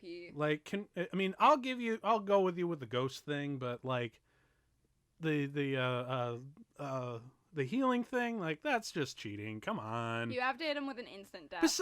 Besides, like, they already don't feel any pain, so why not? You know. But I do really love how they like go intangible half the time. Mm-hmm.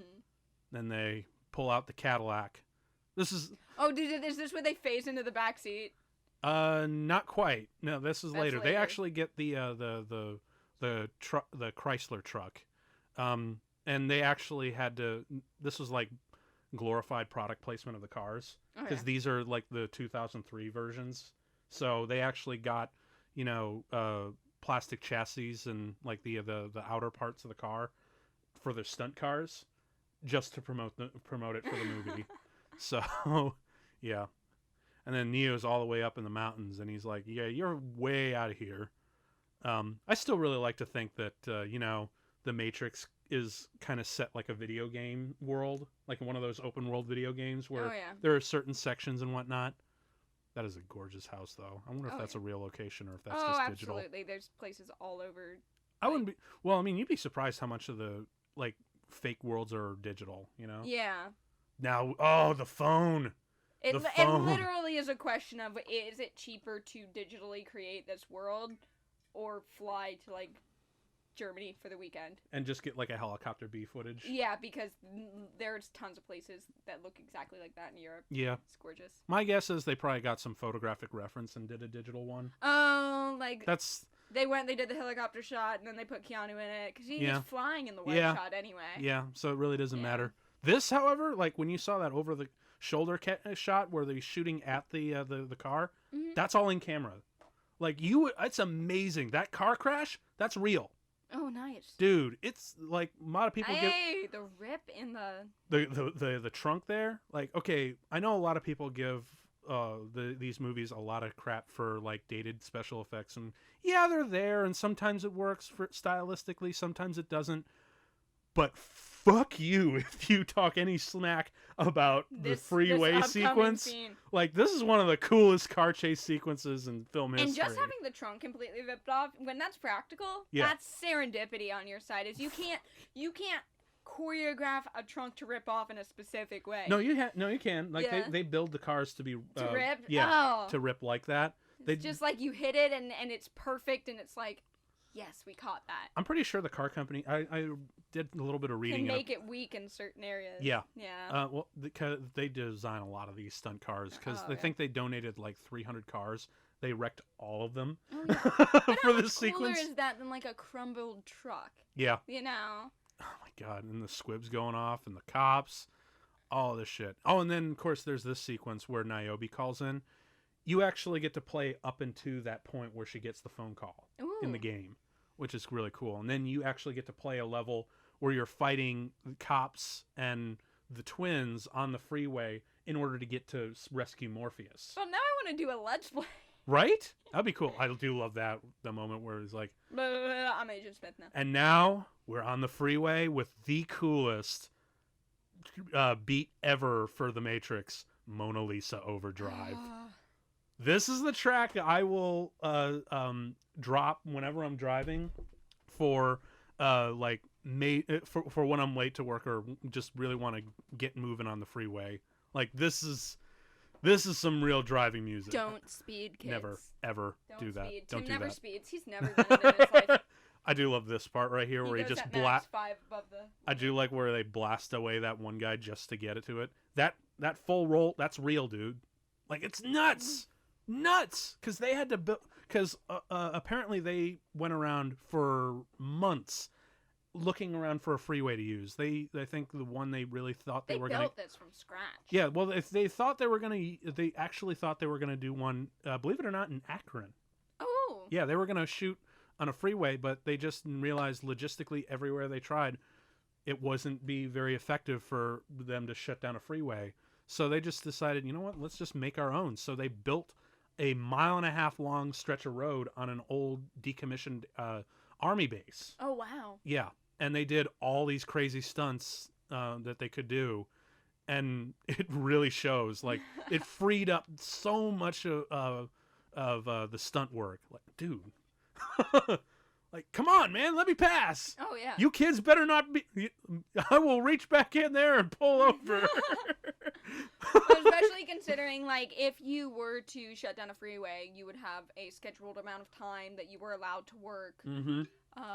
It's all day sequences, so... Yeah, and you could not be a perfectionist. No. When your time ran out, you would have to get out. Now, this is one of the coolest practical effects of the movie.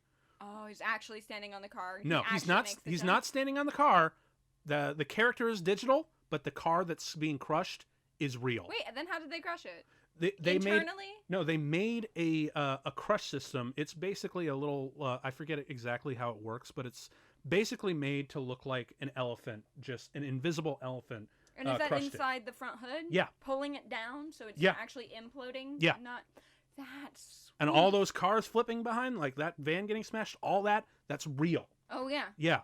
All of that was done in camera. The only thing they added was the agent on top of there because obviously it's, too dangerous to have a stuntman just standing on the hood of a speeding car. Yeah. But yeah, dude, like, I always point, like, you think the Matrix sequels are bad because of their effects? No. Fuck you, dude. No, not their effects. No. Not their action sequences. I would Bye. I would suggest turning on your DVD. Yeah. Changing the language features. I really love this. We are getting aggravated. Yes, we are. are. I think I quoted that a lot as a kid. Yes. It's like when things didn't go my way. It's Damn. We are getting aggravated. Damn, those guys are hard. Fuck, dude. They got a tire blown. Agents reloading. Dude, also those pistols are fucking huge. He's got a Desert Eagle. All the agents have Desert Eagles. Oh, wow. And Desert Eagles, if I don't know if you've ever fired one. Are they tank piercing? No. They're just they're chambered, I believe, in like 50 caliber for a pistol round, which is like it's probably one of the bigger pistol rounds out there. But yeah, Desert Eagles guns, they're like hand cannons. Yeah. And they specifically wanted something really big and really intimidating. I've never for the shot agents. a gun, but I just binge watched all of Top Shot, and I know enough about like the 50 caliber to know like. Well, not the rifle one. Every time a woman shoots that, she loses the competition because the recoil is Yeah. just too much. Yep. This is cool. You can have the best aim in the world, but you have to be strong, or that'll fly out of your hand. Dude, jumping onto the bikes, and then this moment where Morpheus rocks the katana with the choir and everything. Yes. And then he does I love that shot. Whoop. Slices the tire, slices the rear.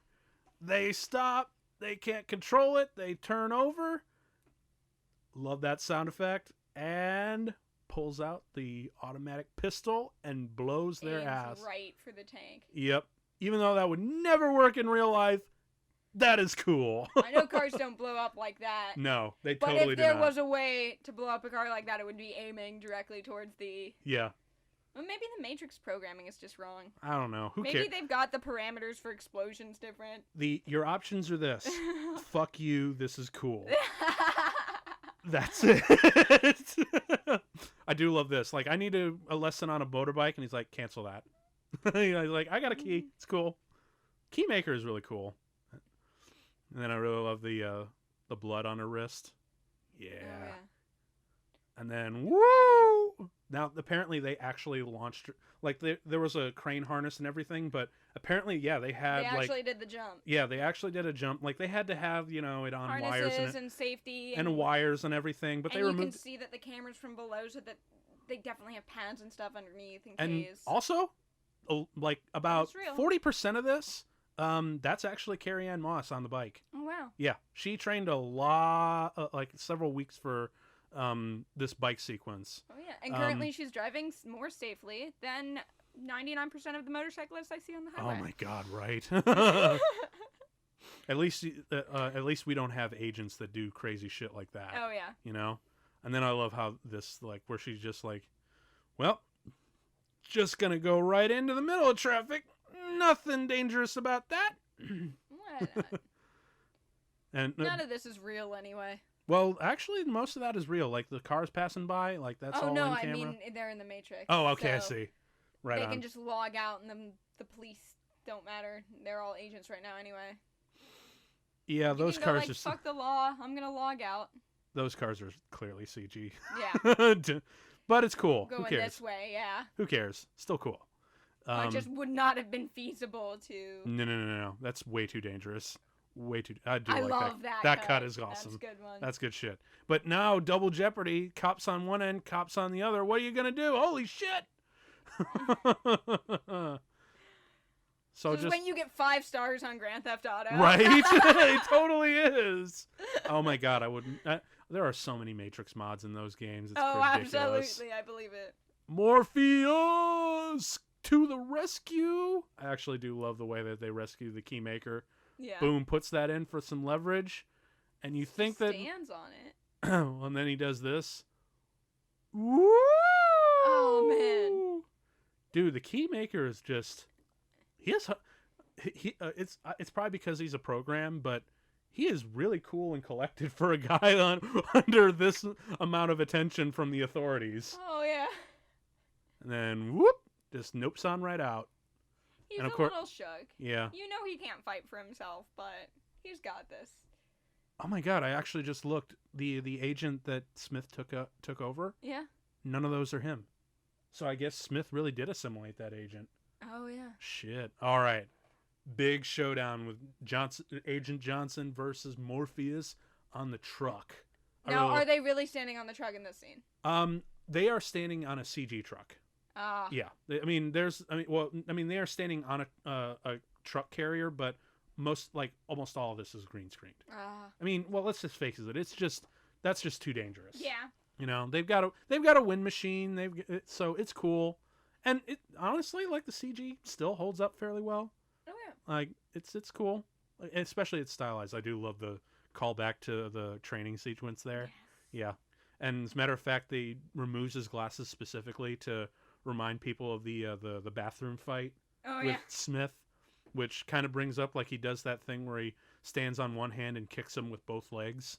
I think I'm not sure if he did it already or he might. Oh, is he doing a handstand right now? Yeah. God damn. He is limber. He is fighting an agent with limited foot space, man. Oh, shit. No fair. I have the high ground. High ground. And, you know, Keymaker's just like, good job, guys. It's like, you can do it. Actually, if I were the Keymaker, I would have jumped onto a moving, like a moving cars, like, in parallel, and just nope on out. Nope on out. But I do love that, like, Morpheus sizing him up with the sword. Hell yes. Just duck and roll at him. Fuck yeah. And then, I love this moment, bleeding an agent, man. That's a hard task. Not to mention he already fucked up his tie. Oh yeah. This agent's and pissed. You know that their soul is in their tie. Yeah. That's canon. Well, actually, no. That's canon. Ironically, they're soulless when they lose their glasses. Or for real? No. They're soulless. No, they're soulless when they get to retain their glasses. But because Smith is the only one who loses his glasses, like, that's when he gains his soul. Probably. Oh, like the glasses filter Niobe out. To the rescue. They filter out the light, and what light is awakening. Interesting. That's cool. The other agents are in the dark. Yeah.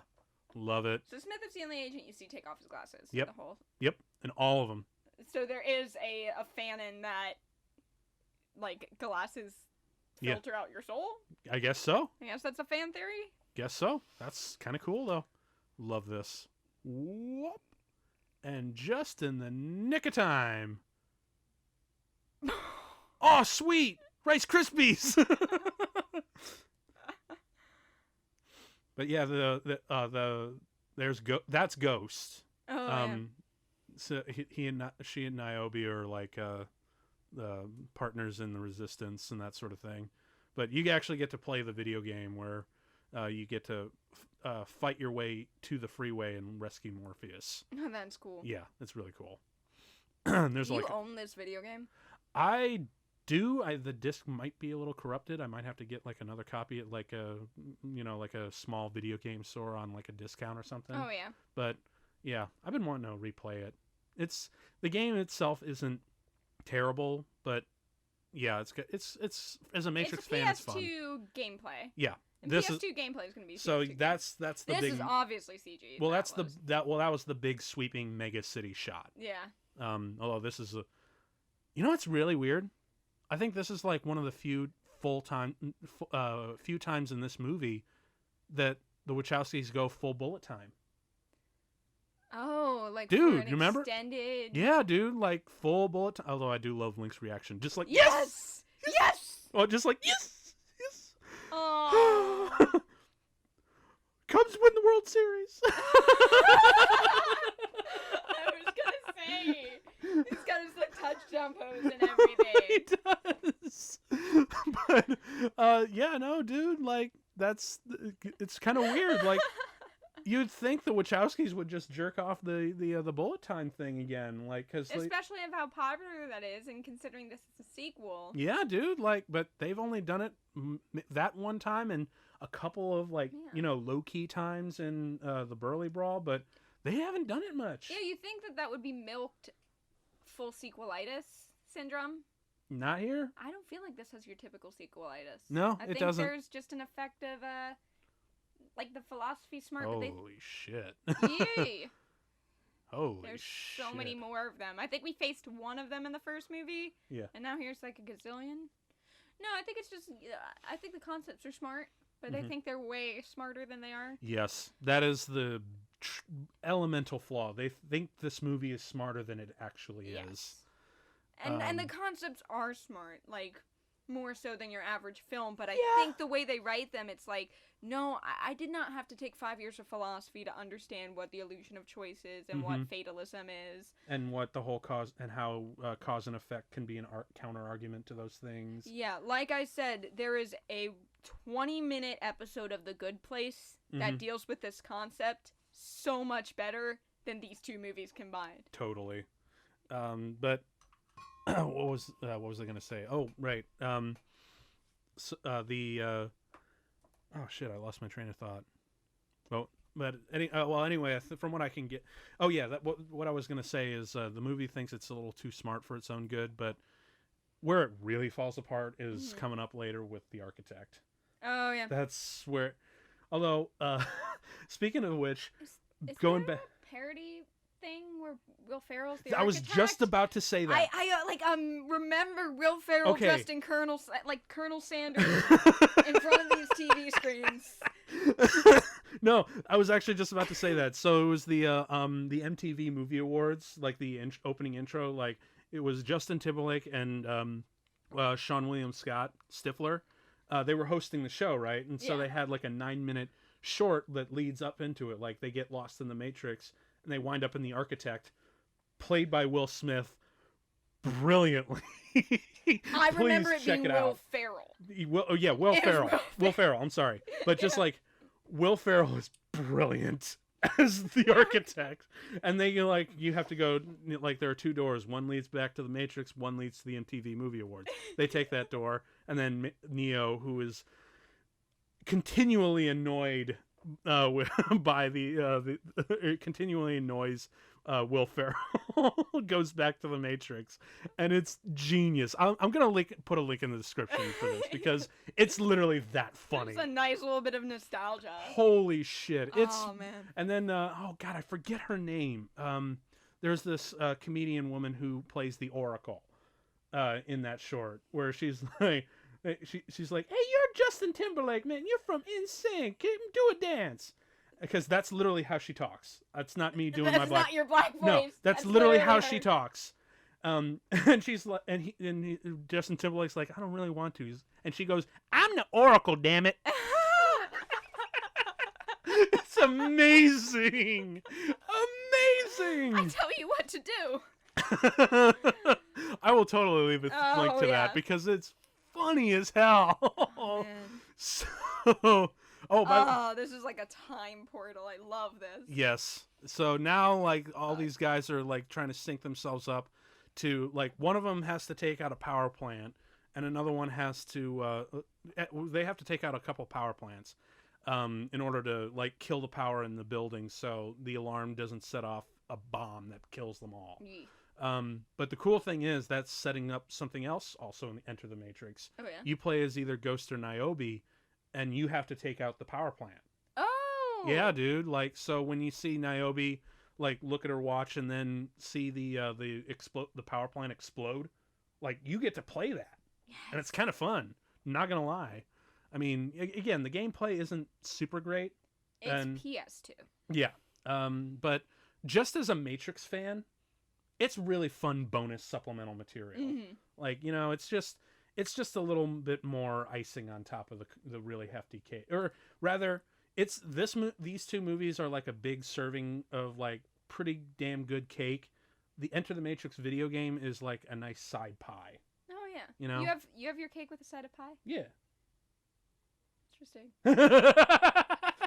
Because here I am thinking of dessert sides, maybe I'll have cake with ice cream or latte. No. Cake with a side of more cake. Okay, you know what? Ice cream would probably be better. Ice cream, I like the Matrix is a big old brownie, and the game is like a little bit of ice cream on the side. On top, dude. Yeah. I want it to melt within it. Okay. Because actually, it would be really fun doing a supercut of Reloaded, Revolutions, Enter the Matrix, the game, and maybe even a bit like started out with the Final Flight of the Osiris, and make this like ridiculous 6-hour Matrix movie. Oh yeah. That'd actually be kind of fun. I might do that. Cut the game sequences Dude, into the movie. yeah, actually, I want to do that now. Like, I've done supercuts before. I've done a John Wick supercut, like a supercut, like of all 3 movies back to back. I've done Avengers Endgame and Infinity War and made a supercut of that. Shit, now I want to do that. Yeah. That'd be fun. Oh, man, you just gave me a cool project to do. That'd be fun. This is awesome, man. Like, I want to see how they flow together and whatnot. And of course, this shit happens. Like, this is where the defense of Zion and goes tits up. Oh God. Oh. Yeah, that's that. Like, this is where I'm like, oh shit. I have no idea what's going on, but something's wrong. Because apparently, like, there's a saboteur, which happens to be Bane. They really don't. That character just disappeared. Like, what? He had one appearance at the half hour mark. Yeah. Had another appearance with Neo. I do this love is a that. cool visual. Yeah, I do love that visual with the blood raining down with that. Mm-hmm. And then this is also really cool where the bomb just blows them all up. They just die. Oh. Well, to be fair. Yeah, if you die in real life, you die in the Matrix. Well, to be fair, Obvi. if they died like that, they probably wouldn't be any pain. They just die. Yeah. So, I guess you could call that a mercy killing in a weird way. But Machines yeah, are efficient. but the Bane character, yeah, this part right here where you just see the bomb go off. Boom, that power plant. Yeah, that's you get to the one to set up the bomb and blow it up. That's fun. Right. But yeah, the whole Bane character is. They keep it so subtle, and then they build it up with like the bum bum bum music at the very end, and you're like, "Hey, wait, who are you? Oh, it's that guy." Was he the guy who got infected by the agent? It's really hard because you're framing him. Because I forgot about him because we were doing all these stuff, and you never cut back to him. Also, you framed them upside down, so it's physically harder to see his face. Oh yeah, Like, is that the guy that got infected by the agent? yes, Yeah. it totally is. But now we find out that even though they blow up the power plant, there's a backup power because like the backup system team, they got killed in action because they were sabotaged. You know what else is interesting? What's I that? mentioned Persephone looks like she's wearing Kim K's clothes. Yeah. Everybody else in Zion looks like they're wearing Kanye's line. The ripped up sweaters. Have you seen that? Oh my The god. Yeezy brand clothing. Oh my god. Are these people? They're just trying to do the Matrix. All right. Actually, to be fair, after the Matrix came out, let's be honest, all the action movies of the 2000s were desperate to look like the Matrix as much as possible. Like Blade. Blade! I was about to say Blade's wardrobe. Blade. The Very much. Hellboy movies. Yes. Like, all of them were like, let's be as much like the Matrix as The physically strong possible. CGI and like contrast lighting. Yep. And now we're back to the beginning where we my see that God. Trinity might not make it out alive. I guess high stakes. But I do love Smith here. He's just Hugo Weaving is just chewing the scenery like it's a fucking sandwich. And I got it. Although he really goes full ham in the third one when he takes over the Oracle and does his maniacal. Yes, it's awesome. Oh, I can't wait for that on the next episode. It's gonna be amazing. It's gonna be amazing. And then I do love. There's a great thing about being me. There's so many of me. And of course, you know. But I am my own best friend. That's another thing that they do in the Path of Neo game is like when you can actually during that sequence where you're fighting Smith in the hallway, you don't fight Smith in the hallway, you actually go through the doors. So you fight in a whole bunch of different places and you have to protect the Keymaker and Morpheus throughout it. Oh, and there's like just a different group of Smiths. Yep, and a whole bunch of different locations. Like there's a chateau. You actually fight in the Merovingian's rave room. You my favorite one is this gaudy Gothic church. Oh, that's cool. Yeah, you get to fight in there, and it's a lot of fun. Like the Path of Neo game, again, not a great game by any standards. It's also a PlayStation 2 game, but it's, as a Matrix fan, it's still fun to You play. get to see the locations. Well, yeah, and the other extra content. well, the other thing, like a lot of fans were complaining, like, you're getting a Matrix video game, yeah, but you get to play as these supporting characters you've never heard of. Like, fuck you, give me the Neo game. And they're like, all right. I mean, I don't see why not. I mean, yeah, I guess their idea was, you've seen Neo's story. Yeah, so like so now we let's could play either, write a video game where we pretend that Neo did this whole other quest in between these. Nick of time, man. Yeah. We could write this whole other quest that Neo gets to Oh, do. now you use guns. Like, how cool would that have been if they were doing gun fu? Oh, yeah. Oh, I'm pretty sure, That's like, true. they're gonna bring out gun fu for the new ones. Like, because gun fu is blown up so big with John Wick, and because Keanu's already been trained with that, like, they're gonna bring that in. Mm-hmm. They're gonna bring that with swords. They're gonna bring that in with One guns. of my everything. favorite things to see in an action movie That's is a cool shot. Having different characters Mhm.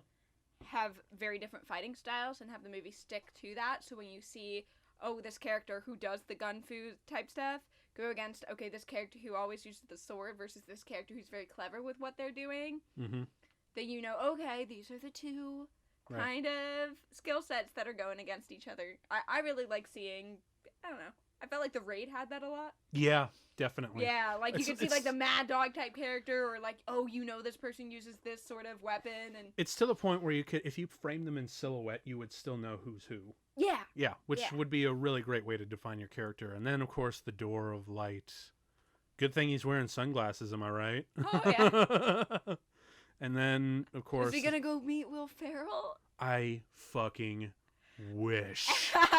Oh my god. When you're wishing for Will Ferrell, like, Dude, like, okay, so this is where, he's not that bad. But, well, I mean, it's just, but when you're begging for Will Ferrell to relieve you, it does mean something about the movie. although I do like the fact that they got the exact same monitors for the interrogation scene. Like, they kind of connect that. Because remember, they didn't know about this when they were writing the first one. They were just trying to make a cool standalone action movie, but then they throw this in here. Hello, Neo. And it's the Architect. This is the point where, you take the bathroom break. pretty much, although it's weird because this has, like, the greatest revelation of all of the movies. But the way it's written, it's to the point where you're like, wait, what? Because you know that these guys are just pulling out a thesaurus and like, what's a fancier word for this? This is when your artist statement has to be a page and a half. Yeah. And you're like, this is a meta-analysis about the concept of I think it, what was the it? creation of space your and liminal thought within two-dimensional expression. Your life is the sum of an imbalanced equation inherent to the programming of the matrix.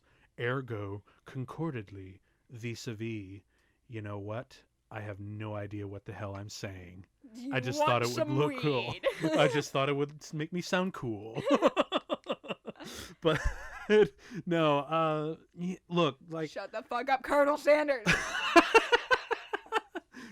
can I have some chicken, please?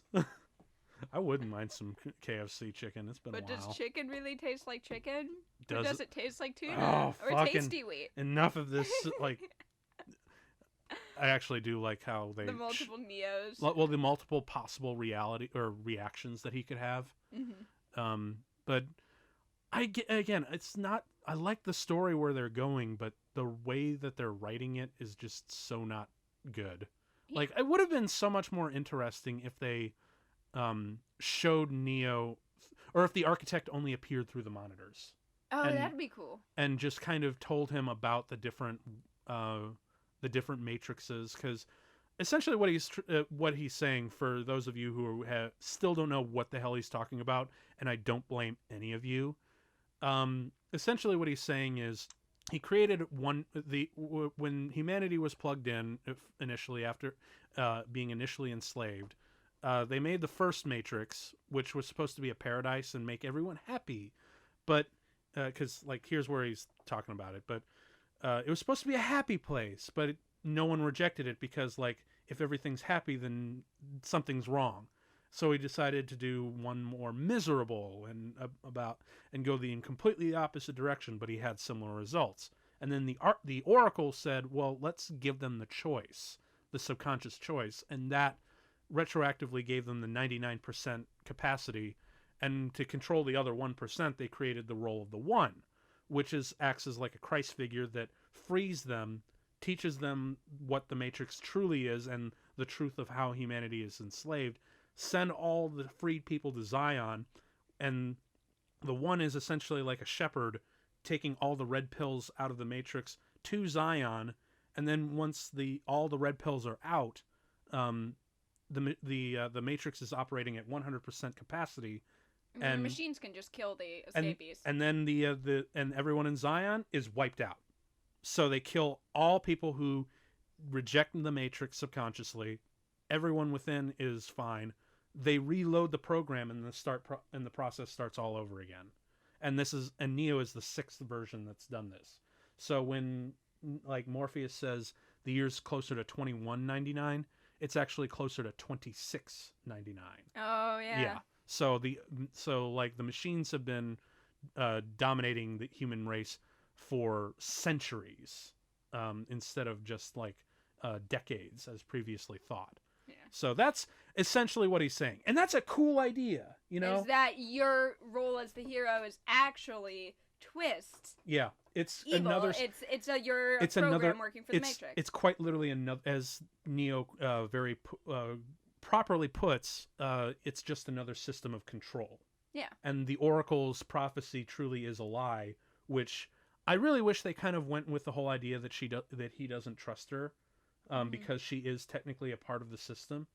Isn't he technically part of the system now, too? Technically, yes, but the One is more of a subcode embodied on a human plugged into the Matrix. So he's not a program, but he's not aware of it. He's got a path laid out for him. Yeah. He's not aware of it until this moment where the machines reveal to him, look, if you're given the choice of... going back to the source and reloading your code so that the cycle can continue, or you can return to the Matrix and everyone plugged into the Matrix dies upon reload, and we're still going to wipe out Zion anyway, resulting in the extinction of the entire human race. Yeah. And they're like, you can't do that. You need humans to survive. And to be fair, in some of the canon, it does hold up. When he says there's other alternate ways that they're able to survive, because they basically figured out fusion. Yeah, after 600 years, you'd figure out a backup source. They just keep the humans under because it's like a revenge thing. Oh, yeah. Like, fuck you. You killed all these thousands of... Because you watched the Second Renaissance and you saw what human beings did to them. They're just You can understand the machine side where, Mm-hmm. So... It's in that sense they keep them under. If the machines didn't beat the humans, they were all fucked. Yeah. So they keep them under as more of like a revenge thing than anything. So it really in essence they really do got them by the balls. Oh yeah. But they'll be like, oh, we've got wind. Fuck solar. Although what is interesting is Neo is what makes Neo so unique among the Matrix mythology. Is he's the first one to reject the source, and instead he finds an alternate way through Smith, because he's a virus. He offers up he knows that the virus Smith is going to spread through the Matrix and will eventually spread to the real world and the Machine City and ultimately kill them. So he offers them, let me go in, sacrifice myself, and destroy the virus from within for a truce between humans and the machines. So that's what makes Neo so important to the mythos. But Smith is a common enemy. Yeah, but it's like the Star Wars prequels, where I love the overarching story, but the execution and the writing could have been so much better. Oh yeah. So, and... Because it's a classic case of show, don't tell. Yeah, totally. is Neo doesn't find out these revelations by, walking into a room that he thought was going to contain something and really contained nothing. Yeah. I don't know, how you would do those scenes because there's not even a hint of that being set up. Neo discovers the truth by talking to a series of people that explain it to him. Yeah. And, classic show, don't tell. Yeah. If you... Here it is again. In the first Matrix, we're not introduced to the concept of the machines have enslaved humanity by Morpheus sitting in a room and relaying the history, and we're introduced by him waking up in a pod and pulling wires out of his back and goo, and then the camera panning up to all the pods. Not just you, but everybody. If there was some sort of visual storytelling like that in the sequels versus the series of explainy guys that we go through here. That are so, hard-hitting, so hand-holding. Oh, yeah. Hand-holding is the word I think I was looking for. Yeah. But I do really love this moment where Neo flies so freaking fast that he just, creates hurricanes in his wake.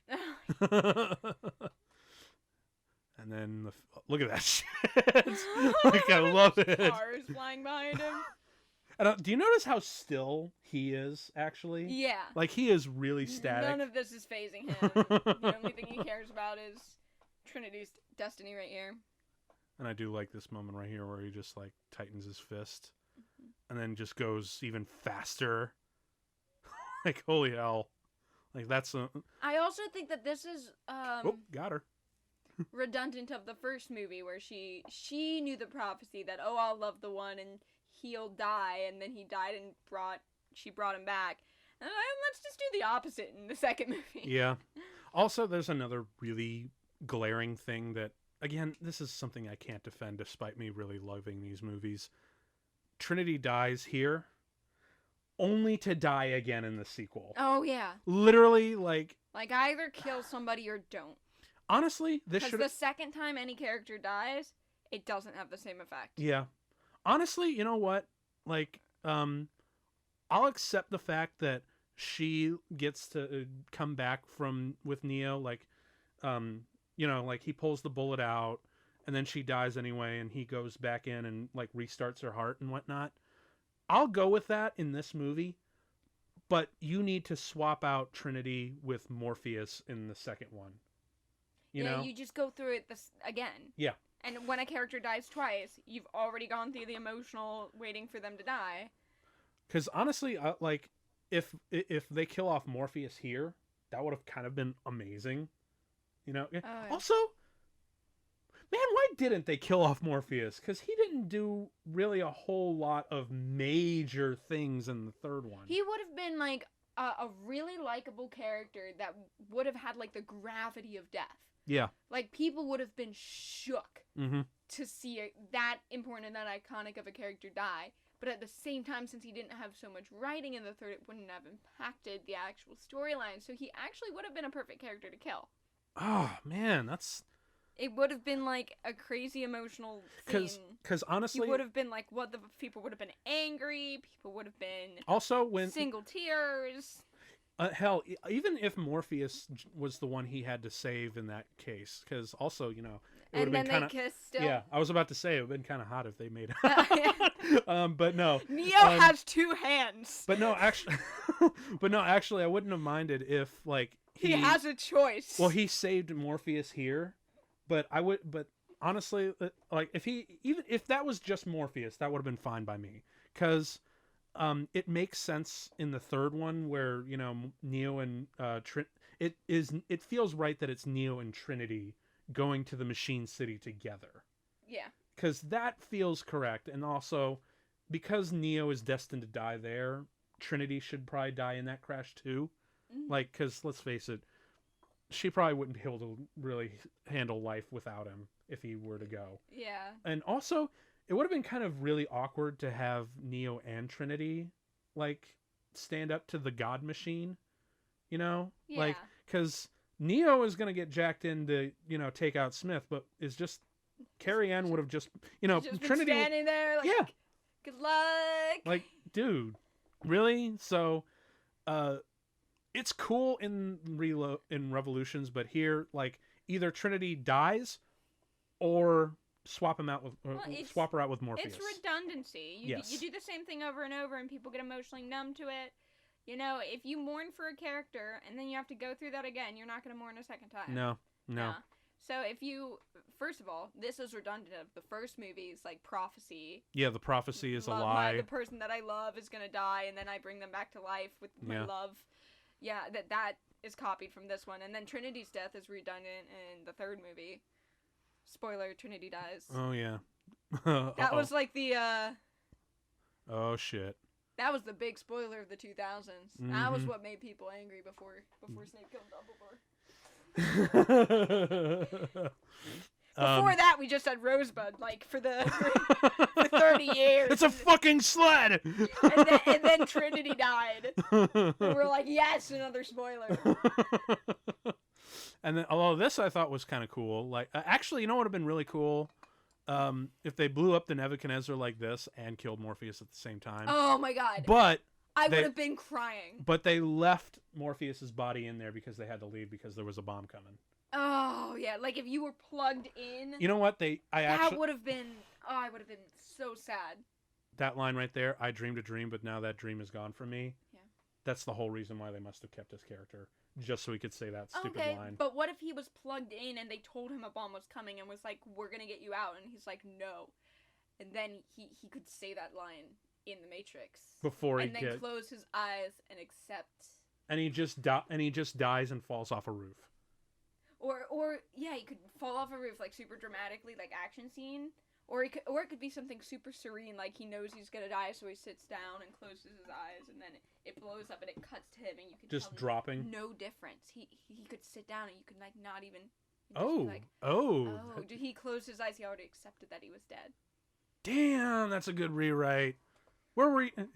I would ask. Oh, and then there's this bit here. I was busy being 12. I was on RuneScape, probably. Yeah. You would have still thought this. You still probably would have read this script and be like, "This is fucking brilliant." But oh man. This is I just went, like the whole architect scene. I would do the bit. I'd turn around in my like dad swirly chair and be like, "Hello, Neo. Ego vis-a-vis. Therefore." But I had no idea what it meant. Although I do.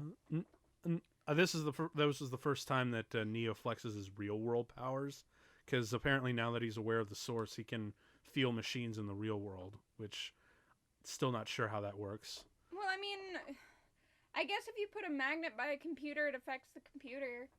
I feel like if you're in an electronic system, you could maybe sense electronics outside the electronic system. Well, aren't the machines like a hive mind anyway? Yeah, so maybe there's like, it's like overhearing on a walkie-talkie. Probably. I don't know. I don't know how 90s computers work. Or super future, like... I don't know how normal computers work. I struggle to create a Squarespace, so it's like, I am... So, this is like one of the remaining captains that got out for the attack. The attack where they had all the ships spaced out so they can EMP the drill before it even reaches Zion. Apparently, there was a saboteur who screwed the whole thing up, and pretty much all of their ships got slaughtered.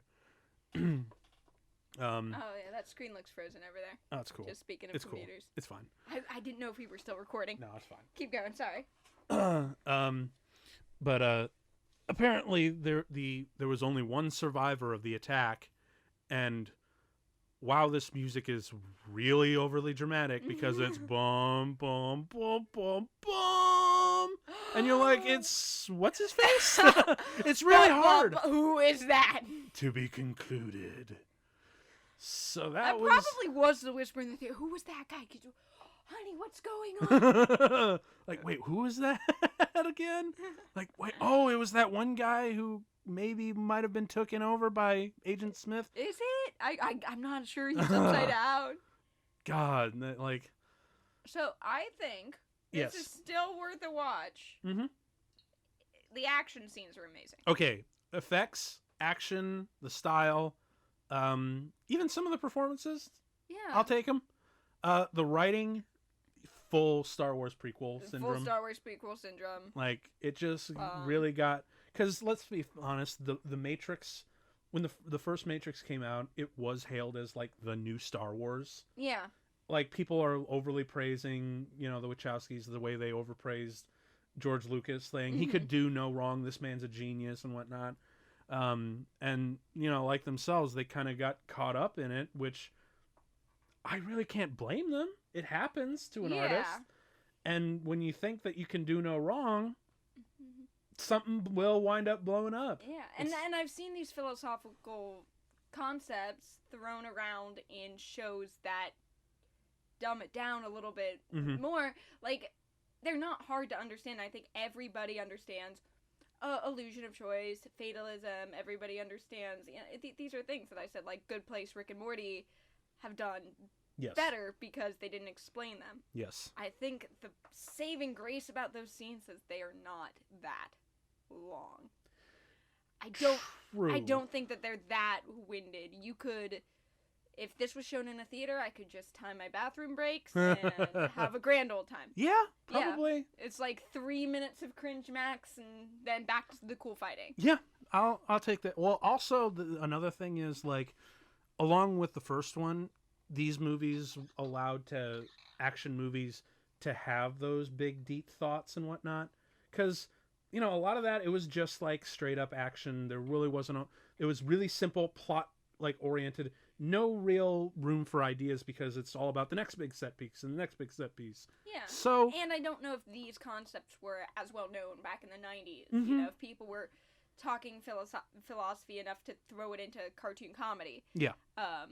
And have nobody bat an eye at it or call it smart, because everybody knows what nihilism is, or everybody knows what the hero's path is. Yes. I think we are smart, and it, like, I'm thankful we've got, like, sites like Wisecrack and stuff that, like, teach me, just psychology 101 through whatever stupid ass show I'm watching. Totally, man. Yeah. Like, so maybe people needed those big explanations back in the 90s before this was a common talking point. I guess, like, it just did, if it was popular back in the day, because I know Roger Ebert gave this movie 3.5 stars out of 4. So apparently, like, back in the day when, this kind of stuff didn't happen, it was cool. Yeah. But it just did not age well, No, because these are kind of household concepts now, I think. Yeah.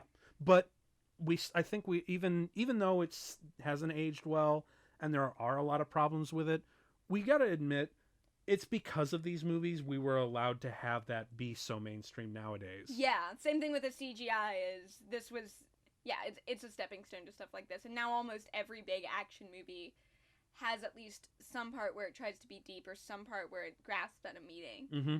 You wouldn't be able to have the Nolan Batman, like, if you didn't have something like this to say, okay, an action movie can be more than dumb fun. Yeah, or just like, plot orient, or just plot, and no real ideas. Like, it's all plot and character and set pieces and nothing else. Oh yeah. Like, no real deeper meaning, no ideas or greater concepts or anything like that. Mm-hmm. So, in a lot of ways, that this movie totally, like, pushed for those sort of things. So, one could label this as a failure, but you still have to acknowledge that it's an important failure. When you're being a trailblazer, you're going to trip over a couple logs. Yeah, totally. Yeah. Totally. There's some clumsiness to the dialogue, but either way, I still enjoy these movies so freaking much. Oh, yes. Like, it was nice to see the Burly brawl in its original format, not parodied, Oh, dude, the MTV Movie Award, they parody that one too. Like, of course they do. Everything was parodying Burly brawl. I do, like, I really love the part where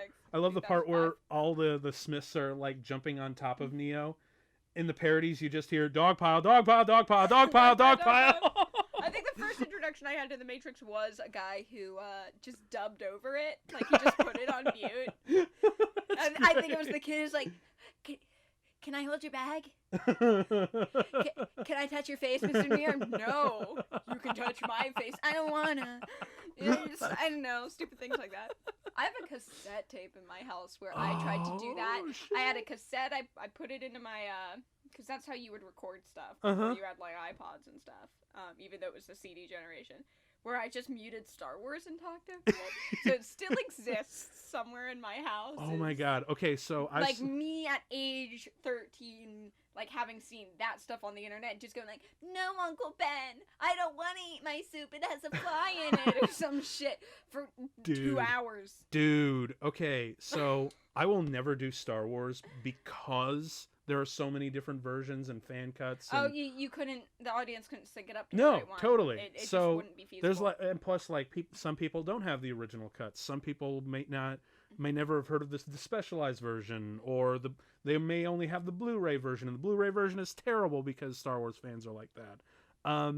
So I'll never do the original trilogy for Star Wars. Might do the prequels, but yeah, for like a special bonus episode, I would totally sync that up. Oh gosh. Just for funsies. The problem is I had a cassette. Yeah. And I went back to edit things. So the timing is kind of off on. Oh, I can fix that. I can totally fix that. Me recording with bad timing. Well, because the whole thing is like whenever it's not that good. It's me as like a 12-year-old. I don't care. That would be. Eat your soup. The fly has protein. No, I don't want to grow up and be big and strong. I want to be small and weak. See, I wouldn't mind even doing that just as like a thing for me, because like, I would have to find an old cassette tape in my parents' house. We'll have to. Well, I mean, if I can digitize it, I'll do it. Cause... it's probably in some Billy Idol case that some poor sucker at Half Price Books is gonna buy because tapes are back in again. Yeah. And take it out. You know, I think they're hearing White Wedding, but it's just the Jawa scene, but it's Obi-Wan going, "Clean your room, Luke." Look at all this trash on the ground. Dude, seriously. Like, what is this fucking tape? If I can digitize it, I will sync it up, because I actually found out that my recording... Because one of the things that I love doing when I go see big movies at the theater, on opening night, I'll bring like a little recorder and just record the audience's and my reaction to like the big movies. Like I've done it for the new Star Wars movies. I've done it for the Infinity War and Endgame. And I noticed that the recording, like the actual audio file, is slightly too fast, and I have to mess with it in order to sync it up perfectly, because if I just drop it in the timeline or drop it and try to sync it, it eventually desyncs. Oh, that's weird. Yeah. So I can actually just re-stretch it out and try to get it all synced up. So I'm willing to work with that if you can get that to me in digitized form. Okay. There's just going to be silent areas where I don't care. We would watch that. When you think bad timing, this is me as a 7-year-old trying to rewind, play, press record at the right time. I'd still watch it. I'm 12. I lie to people and say I was 7 when I did it. I do that. I was like, oh, I did this when I was 6, or I'll be like, oh, I was drunk when I thought of this. That's always a lie. Oh, yes, the soundtrack. Furious Angels, the Tea House. Oh, Furious Burly Angels, Brawl. that was the name of it. Yeah, the Chateau. Mm-hmm. A lot of these were done by, like, a lot of the... Red Rock, I remember that. Yes. I had this... Mona Lisa Overdrive, Reload. CD. Yes. From the public library again, and I would listen to it as I fell asleep quite often. Awesome. Yeah. Because, like, I know that, I forget who did, like, a majority of the music. Mm-hmm. It was, hang on. It was Don Davis who did a lot of the score. Mm-hmm. It was much more, like, cinematic and whatnot, but they were like, it's not really doing much. So they hired Junkie XL, who's, like, a famous DJ and whatnot. They had Paul Oakenfold, who's a DJ in the UK, and they mixed his recordings of his classic orchestra. Oh, there's a post-credit scene? Oh, is there? Oh, yeah. Oh, wait, no, that's right. At the end of the movie, they show a trailer for Revolutions. Right on. Yeah, because they were like, this was Marvel before Marvel, man. Like, where they would, like at the end of Captain America, the First Avenger, they would show you the trailer for the Avengers, because it was going to be the summer event of the year. Although, even though that Revolutions came out in November, which is one makes me wonder, were they like, are we really going to try to be like, our third movie is going to be an Oscar winner? No, but they wanted it to be the movie of the year. Probably. You don't have to be the Oscar movie of the year to be the movie of the year that everyone talks about. Yeah. Although, you know what is interesting about 3? What? I actually remember seeing posters. It's one of the first movies to actually like a mainstream movie to be exhibited at IMAX theaters. Oh. Yeah, they were showing it in like IMAX and OmniMax and whatnot as like a little gimmick to see if it would catch on, which didn't quite until like Chris Nolan really owned it for the Dark Knight trilogy, but it was kind of a stepping stone in that direction. Yeah. I'm pretty sure it's because of this and, you know, other movies that followed. It definitely like set that seed for that big screen spectacle of movie making. Oh yeah. So, but yeah, the sound. But so anyway, back to the soundtrack. The soundtrack, a lot of the stuff that Don Davis was, they felt it was too Hollywood and too traditional. So they hired these DJ techno artists to do remix that overlap his beats. They took the cinematic so music it's like, and then said remix this, make it techno. Make it industrial. So it has like 1 foot in the industrial techno and 1 foot in the classic cinema, so which it still feels sweeping and cinematic, but at the same time got that action funk beat. Yes, it's good. I like that. And the soundtrack still holds up. I will still pop in Mona Lisa Overdrive any day of the week, man. Yes, like that's some good shit. Like, didn't I actually make you a CD? Yes, you made me like the action movie stuff. Like it started out with like the "Here Comes the Fuzz." Like, yes. I'm pretty sure I gave you. It's got a lot of the movies we've watched together. Yeah, actually, man. Yeah. I think I called this CD "Motherfucking Fast." There's Motherfucking Fast Drive mix that you made, and there's action movie and James Bond mix that you made. So I don't remember which one that was on. I know there was like a very techno-heavy one that was made specifically for your night driving. Oh yeah. Make you feel like what was it? Ryan Gosling. Ryan Gosling. I was Drive. Gonna say. Hell yeah, man. I just need the Drive soundtrack, and then I need the Hotline Miami soundtrack. Oh, dude. So good, man. Yeah. Like back when I used to have time, I played video games. Like, good times, man. And there's going to be more good times with the next episode where we go on to Revolutions. Oh, yeah. And, but before we close, final thoughts about Reloaded? I thought it was going to suck, and I had a really good time. This is worth a rewatch if you remember the sequels being bad. I kind of feel sorry for you because we're having a good time. They're fun. Yeah. They're dumb but fun. Yeah.